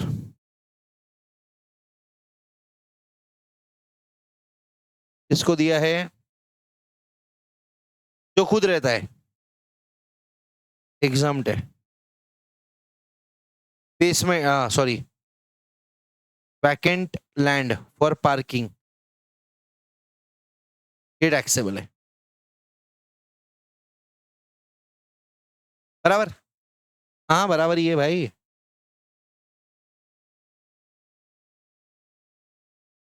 बेसमेंट टैक्सेबल है, ground floor guest house, guest house देखो खुद के लिए रह रहे तो एग्जम्प्ट है, आपने गेस्ट हाउस बना दिया वहां पे आपके बिजनेस के लोग रह रहे, it is commercial purpose, GST लगेगा। फर्स्ट फ्लोर पे खुद रहता है तो सप्लाई किसी को करा ही नहीं है, अपना ही खुद का है। Second floor residence would not be chargeable to GST, क्योंकि वो खुद रह रहा है। सर डी अगर रजिस्टर्ड पर्सन रहा तो देखो, अनरजिस्टर्ड रहा तो माफी है, अगर रजिस्टर्ड भी रहा तो भी वो खुद रह रहा है ना वहां पे। देखो ग्राउंड फ्लोर जो सी को दिया है वहां पे भी लोग रह रहे हैं, पर सी खुद नहीं रह रहा है, उसके गेस्ट रह रहे हैं, और गेस्ट बिजनेस के मतलब बिजनेस पर्पस के लिए यूज करा है। सेकेंड फ्लोर पे डी खुद रह रहा है तो इट इज नॉट टैक्सेबल। ठीक है, वैकेंट लैंड टैक्सेबल है। ठीक है, ये पूरा का पूरा इसका आंसर है, और ये पूरे के पूरे उसके केसेस है। अब इसको तमीज से पढ़ लीजिए आप।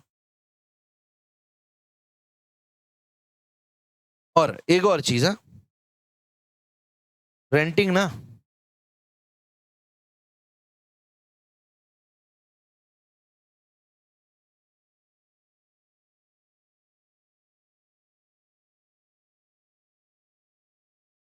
भाई ये तुम्हारे भाई ने लिख के दिया था तुमको क्लास में। ये जो बच्चे यूट्यूब पे देख रहे हैं या जिन्होंने पहले लिखा नहीं होगा वो प्लीज इसको लिख लीजिए, ये प्रोविजंस है। यहाँ पे मैंने सारा का सारा आपको लिखवाया था। देखो कमर्शियल बिल्डिंग है, जीएसटी लगेगा, पार्किंग स्पेस है, जीएसटी लगेगा, इंडिपेंडेंट हॉस्टल्स है, स्कूल वाले नहीं, अलग से प्राइवेट हॉस्टल्स, या प्लेइंग गेस्ट बोल रहा हूँ, पेइंग गेस्ट है तो वहां पे जीएसटी लगेगा। ये सब मैंने आपको बताया था। ठीक है, ये प्रोविजंस अगर आपको ध्यान में है तो ये क्वेश्चन आपसे बन जाएगा। जो जनता यूट्यूब पे देख रही है उनसे गुजारिश है कि प्लीज इसको पॉज करके लिख लीजिए, स्क्रीनशॉट गुम जाएगा, स्क्रीनशॉट गुम जाएगा। ठीक है, ये करने के बाद ये क्वेश्चन करोगे तो भैया आपको पूरा फील आ जाएगा।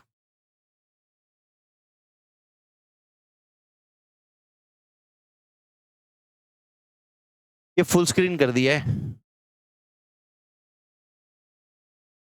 ठीक है, इसको लिख लीजिए पॉज करके, उसके बाद में ये पढ़ लीजिए आंसर।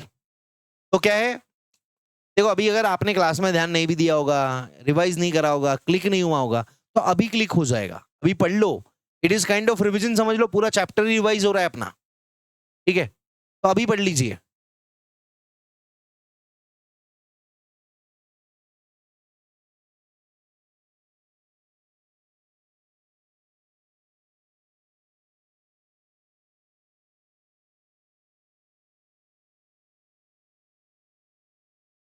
ठीक है, चलो आई गेस हो गया होगा। अगला क्वेश्चन, सर्विस अपार्टमेंट वाला, वो 90 डेज वाली कंडीशन का होगा ये क्वेश्चन।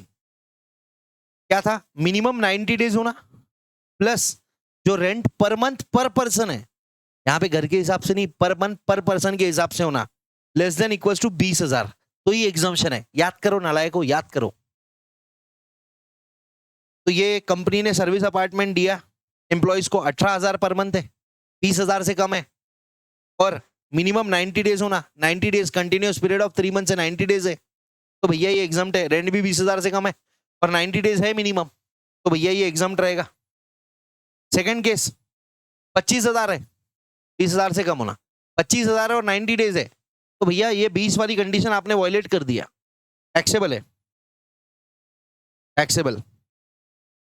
होटल है, इसने रेंट आउट कराया 15,000 per month per person to a client for a continuous period of 60 days, 60 days 90 days से कम है, 90 डेज से कम है, तो भैया ये 20,000 के नीचे भी रहा तो कोई फर्क नहीं पड़ेगा, 90 डेज से कम है ना, एग्जाम नहीं रहेगा, ये टैक्सेबल रहेगा।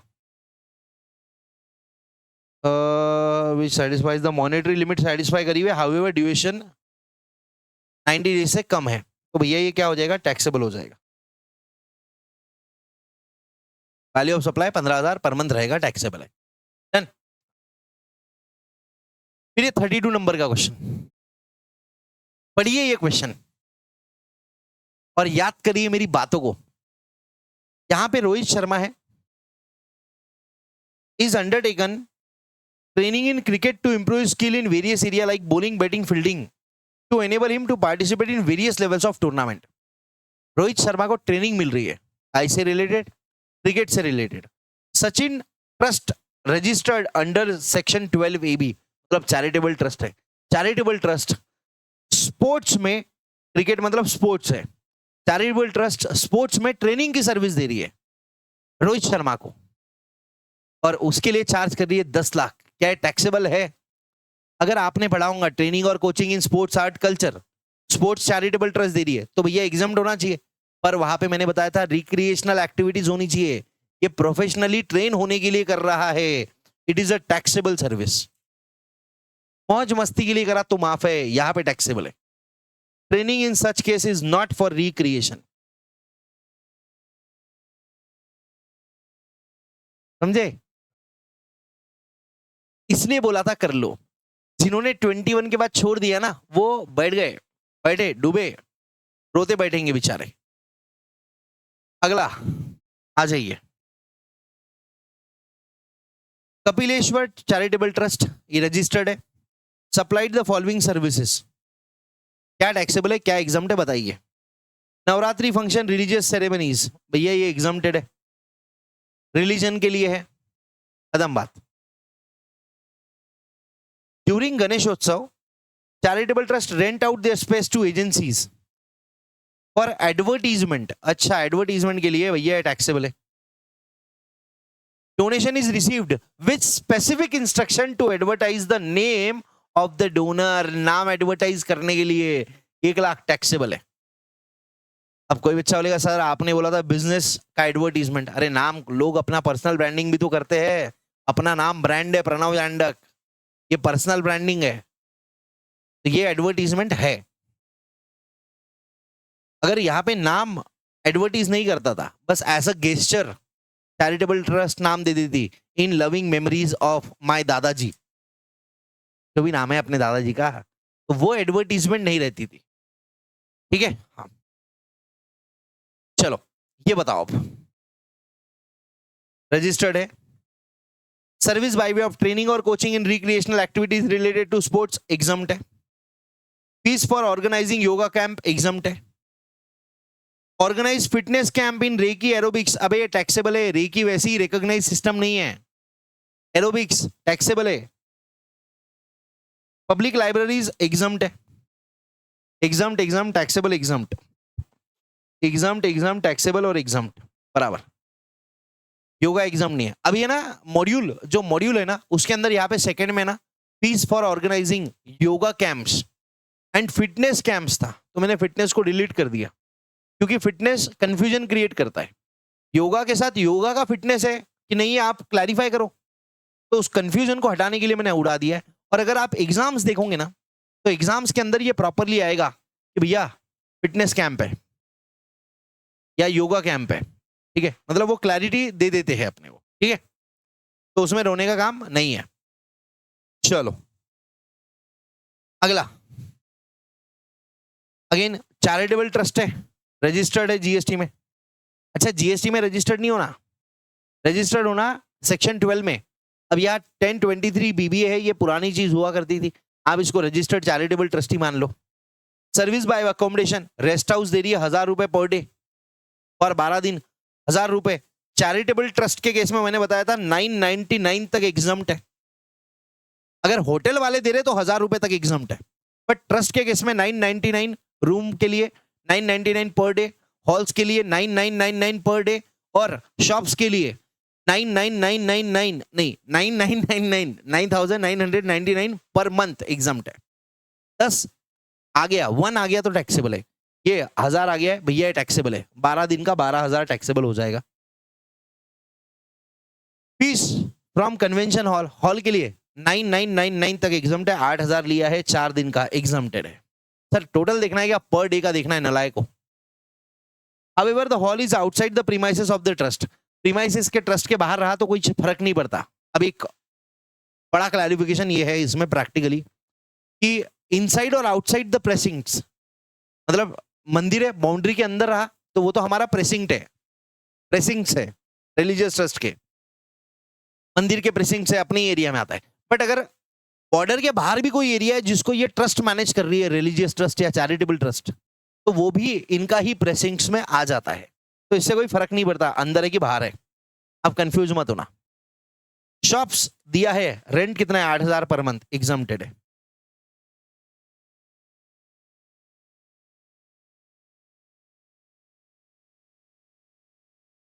क्या बोल रही है?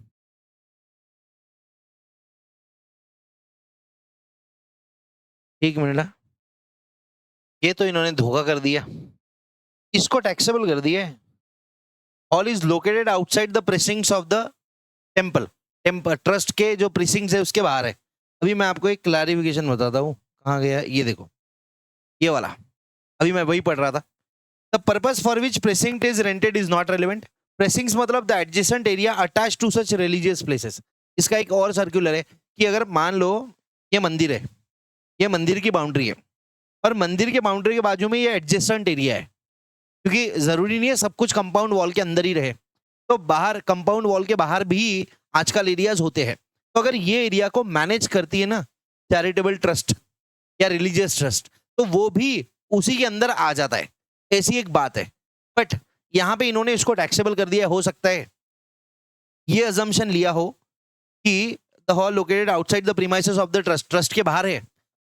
अब मैंने सोचा कि भैया मैनेज्ड है, अगर ये मैनेज्ड बाय ट्रस्ट है तो ये एग्जम्प्ट होना चाहिए। बट यहाँ पे खैर फेयर इनफ कि उन्होंने बोला नहीं है कि भाई बाहर का एरिया हम मैनेज करते हैं इसलिए इसको टैक्सेबल कर दिया है। It can also be the reason. 32 नहीं 8 into 4 32,000।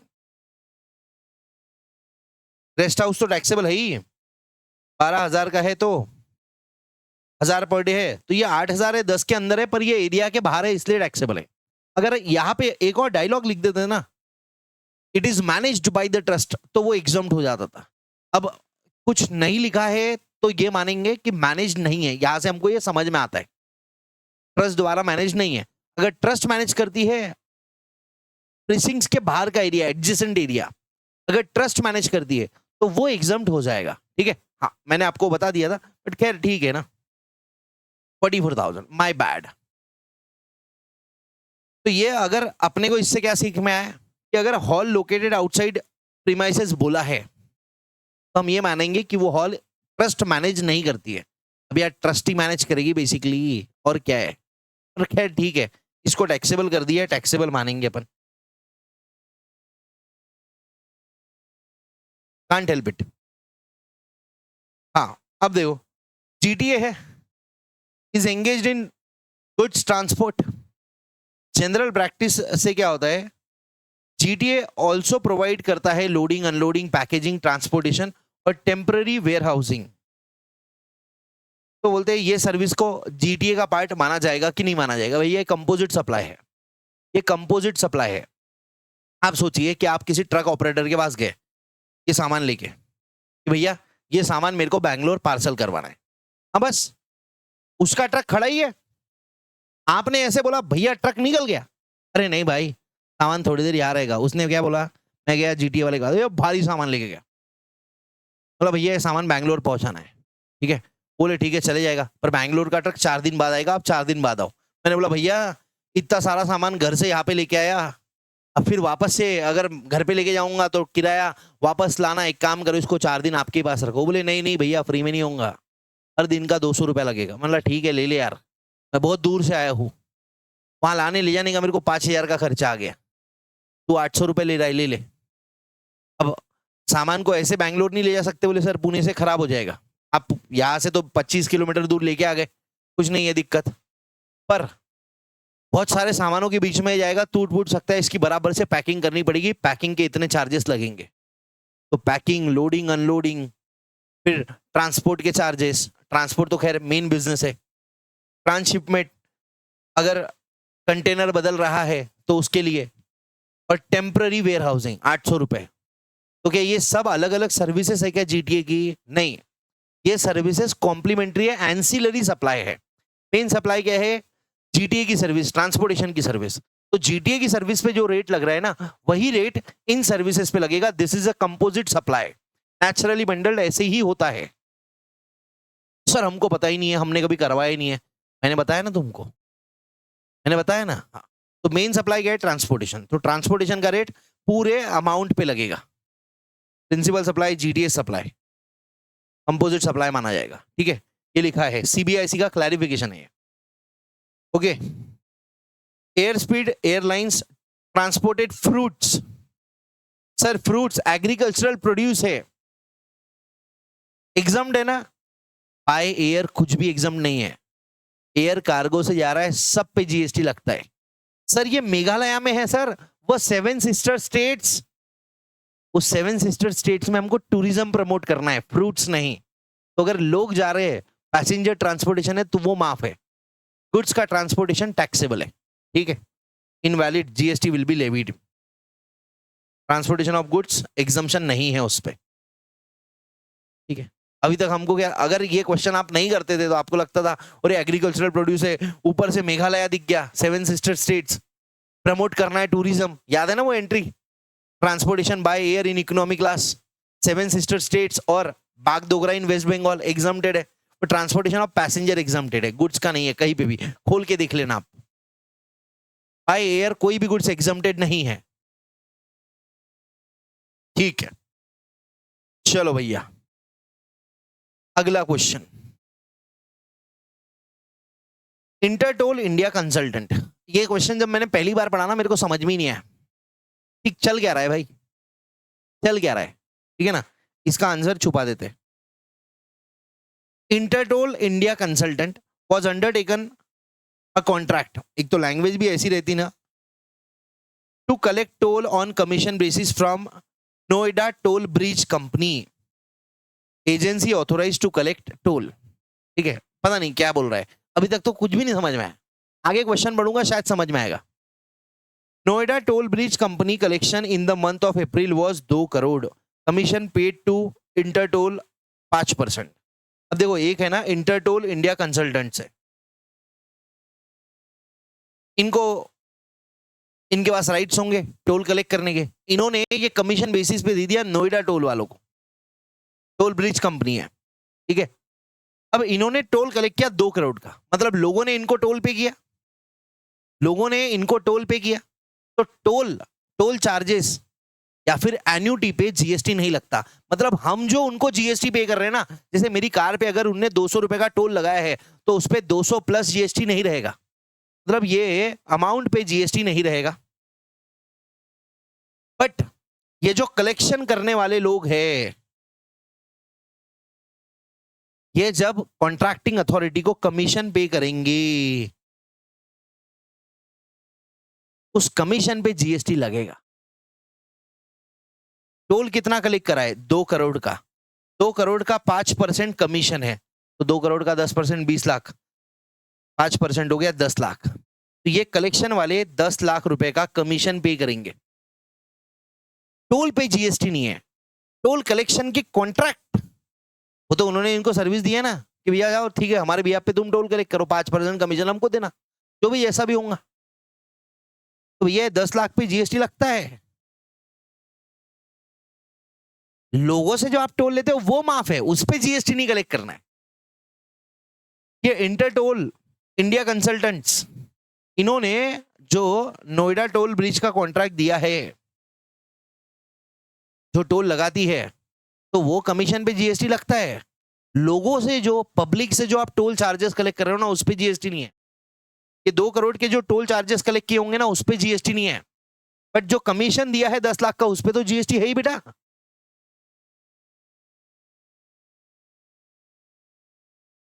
दो करोड़ एग्जम्प्टेड है, टैक्सेबल वैल्यू 10 करोड़ है। Activity of toll collection outsource to third party agency who undertakes is a taxable supply. यहां तो नॉर्मल है ना, नॉर्मल सर्विस है। कलेक्शन एजेंसी को थोड़ी टोल भर रही है, वो तो लोगों से दे रही है, लोगों को माफ है। ठीक है, अब अगला क्वेश्चन, ये तो बड़ा बेसिक सा है। रजिस्टर्ड पर्सन है, फॉलोइंग सर्विस प्रोवाइड कर रही है, ये सारी सर्विस बैंक से रिलेटेड है। सर्विस प्रोवाइडेड टू ग्रामीण bank.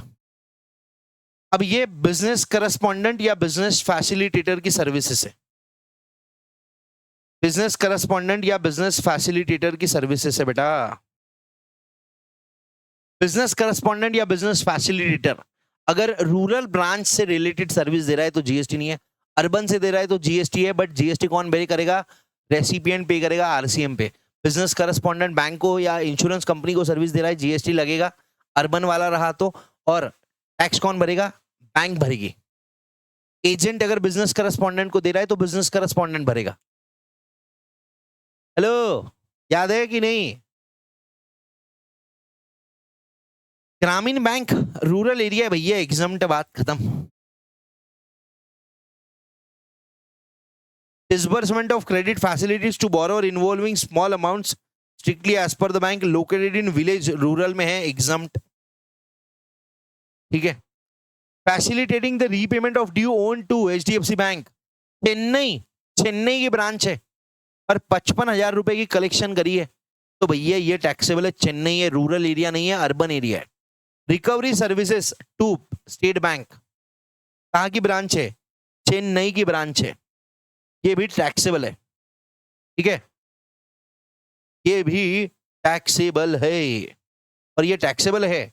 But recovery agent service दे रहा है बैंक को, तो यहां पे आरसीएम लगेगा, आरसीएम। ठीक है, यहां पे मिस्टर एक्स एक रजिस्टर्ड पर्सन है, वो सर्विस दे रहा है, फैसिलिटी कस्टमर को दिया है डायरेक्टली, तो यहाँ पे आरसीएम वारसीएम की बात नहीं होंगी, तो भैया टैक्सेबल आरसीएम कर दो। फाइंड द जीएसटी, ओहो, payable by x. Mister x कितना जीएसटी पे करेगा? तो ये करेगा 55,000 का 18%, कितना जीएसटी ये पे करेगा मिस्टर एक्स।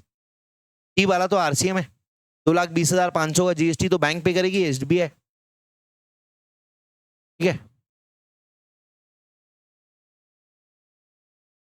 वो रूरल अर्बन याद है तुमको? तुमने जो छोड़ दिया था उस पे क्वेश्चन है पूरा का पूरा।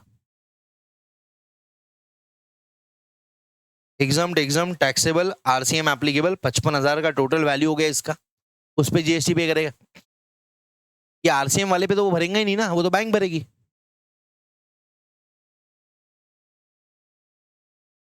हाँ भैया देखो 39 नंबर का question. Green tree society is a registered tax payer. Month of October का सप्लाई बता रखा है। बैंक्वेट हॉल, अरे भैया थको मत, रुको। Provided to member of society on hire for celebrating his birthday, 25,000। RW ने मेंबर को सर्विस दिया, पर क्या ये कॉमन सर्विस है? नहीं, ये स्पेशल मेंबर को दिया है। बैंक्वेट हॉल है सोसाइटी में, क्लब हाउसेस होते हैं, हमारे सोसाइटी में भी 10,000 में आप क्लब हाउस बुक कर सकते हैं।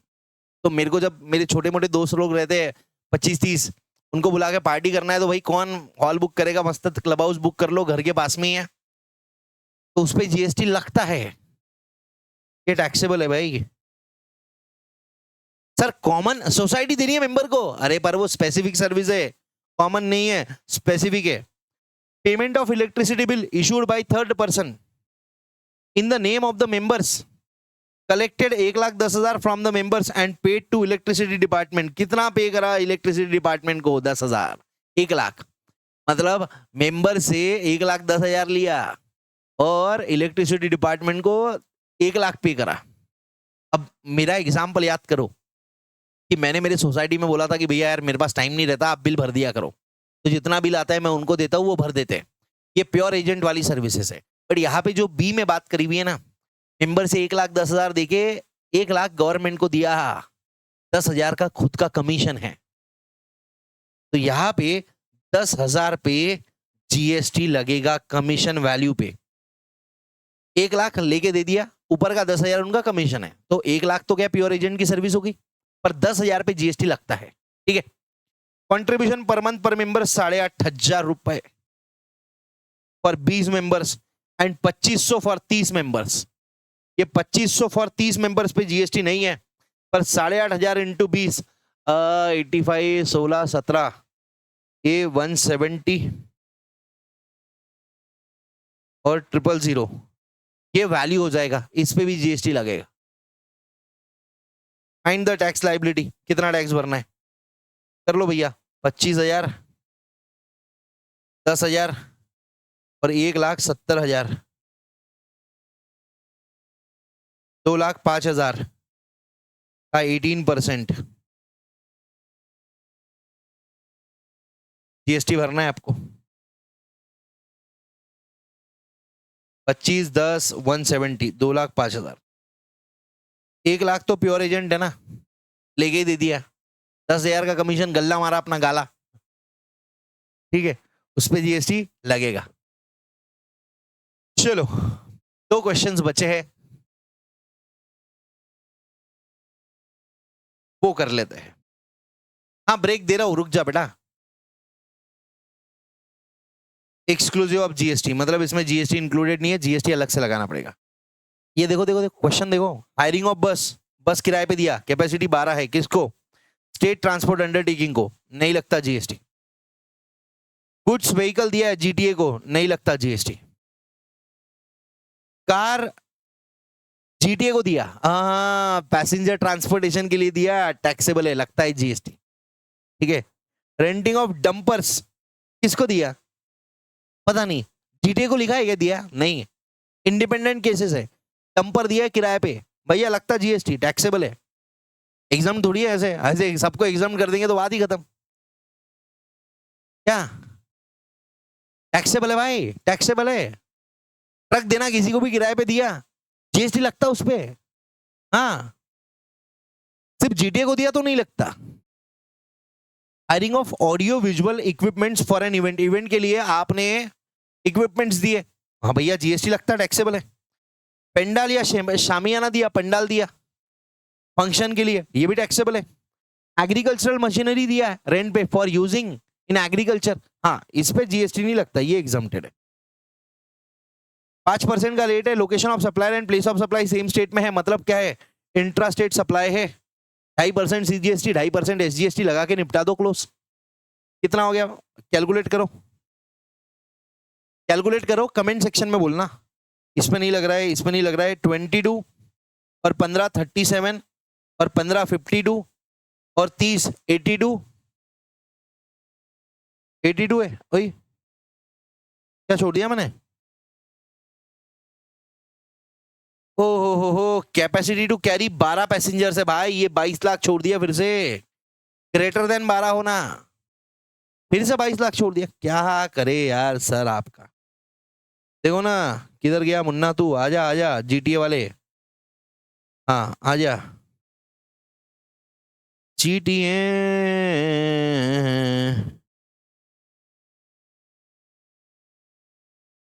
ग्रेटर देन 12 पैसेंजर, 12 के लिए टैक्स लगता, याद रखना।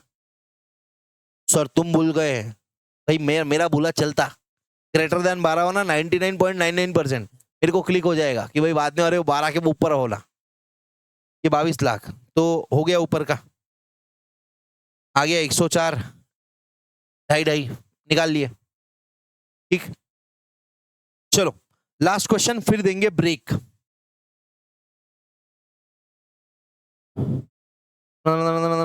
हाँ ये क्वेश्चन तो मेरा फेवरेट है, ये क्वेश्चन तो मेरा फेवरेट है। बताइए, rearing of silkworm and horticulture, ये एग्रीकल्चर में आता, जीएसटी नहीं है। Plantation of T and coffee, इस पे भी जीएसटी नहीं है। टी एंड कॉफी के प्लांट्स है, ठीक है, उससे रिलेटेड सर्विस है, प्लांट्स है, तो भैया वो एग्रीकल्चर में आता है। Renting of vacant land for performing marriage ceremony, लगन करने के लिए दिया भैया, टैक्सेबल है। एग्रीकल्चरल पर्पस के लिए अगर वैकेंट लैंड किराए पे दिया तो जीएसटी नहीं है, या फिर रेयरिंग ऑफ एनिमल के लिए लिया तो भी जीएसटी नहीं है, बट घोड़े के लिए दिया जीएसटी है। कमर्शियल पर्पस, पर्सनल पर्पस, शादी ब्याह बर्थडे वगैरह के लिए दिया तो जीएसटी लगता। Sale of wheat on commission basis, wheat agricultural produce है, कमीशन बेसिस पे बेचा, कमीशन एजेंट की सर्विसेज पे जीएसटी नहीं है, एग्जम्प्टेड है। But sale of rice, rice is not an agricultural produce, थोड़ी देर पहले ही बताया था, इस पर टैक्सेबल है। ठीक है, exempt exempt taxable, exempt taxable, exempt exempt taxable, exempt taxable. Total कितना हो गया? 4.5 और 2 6.5 का 17%। ठीक है, हो गया सर। ऐसे ही क्वेश्चन आते हैं, हाँ ऐसे ही क्वेश्चन आते हैं। ओके, अब इसमें एक बहुत जरूरी चीज है कि भैया आपको रिवाइज करना पड़ेगा, रिवाइज करना पड़ेगा। 2 से 3 बार ये वीडियो देखनी पड़ेगी, 1-2 बार चार्ट बुक रिवाइज करनी पड़ेगी, क्वेश्चन बैंक बनानी पड़ेगी, तब हो जाएगा। इसमें राइटिंग प्रैक्टिस का कुछ नहीं है, इसमें आंसर ऐसा ही लिखना पड़ता है बेटा। ये ऊपर की एंट्री नीचे कॉपी, अनटैक्सेबल है कि एग्जाम्प्ट है, नीचे वर्किंग नोट दे देना। जो मैं मुंह से बोला वो आप वर्किंग नोट से बोल देना। अगर वर्किंग नोट नहीं भी दिया तो भी 7 में से 4-5 नंबर तो मिलेंगे। तो आपको ये याद रखना जरूरी है कि भैया एग्जाम्प्ट है कि टैक्सेबल है। ठीक है, चलो यहां पे अपना एग्जाम्शन का क्वेश्चन बैंक का डिस्कशन खत्म हुआ। भाइयों और बहनों, कल से हम चालू करने वाले टाइम ऑफ सप्लाई, शार्प सही टाइम पे पहुंच जाना। मिलते हैं कल क्लास में, bye bye, take care, love you all guys. और इसमें की कोई भी क्वेरी होंगी ना तो अपनी बुक खोल के देख लेना, मेरा माथा मत खाना, क्योंकि भाई मैंने हर एक चीज तुमको पढ़वाई है, तुमको लिखवाया यार, इतना इतना लिखवाया तुमको। कितने पेज हो गए? 79 पेजेस है मेरे पास जो मैंने लिखवाई हुई है, तो इमेज फोटो के साथ लिखवाई हुई है। ठीक है, आपके पास फोटो नहीं होंगी पर मेरे पास तो थी ना। ठीक है, चलो thank you very much, bye bye, take care. Please revise कर लीजिएगा। यूट्यूब वाली जनता वीडियो को लाइक शेयर सब्सक्राइब जरूर कर लीजिए। Bye bye, take care, see you, मिलते हैं।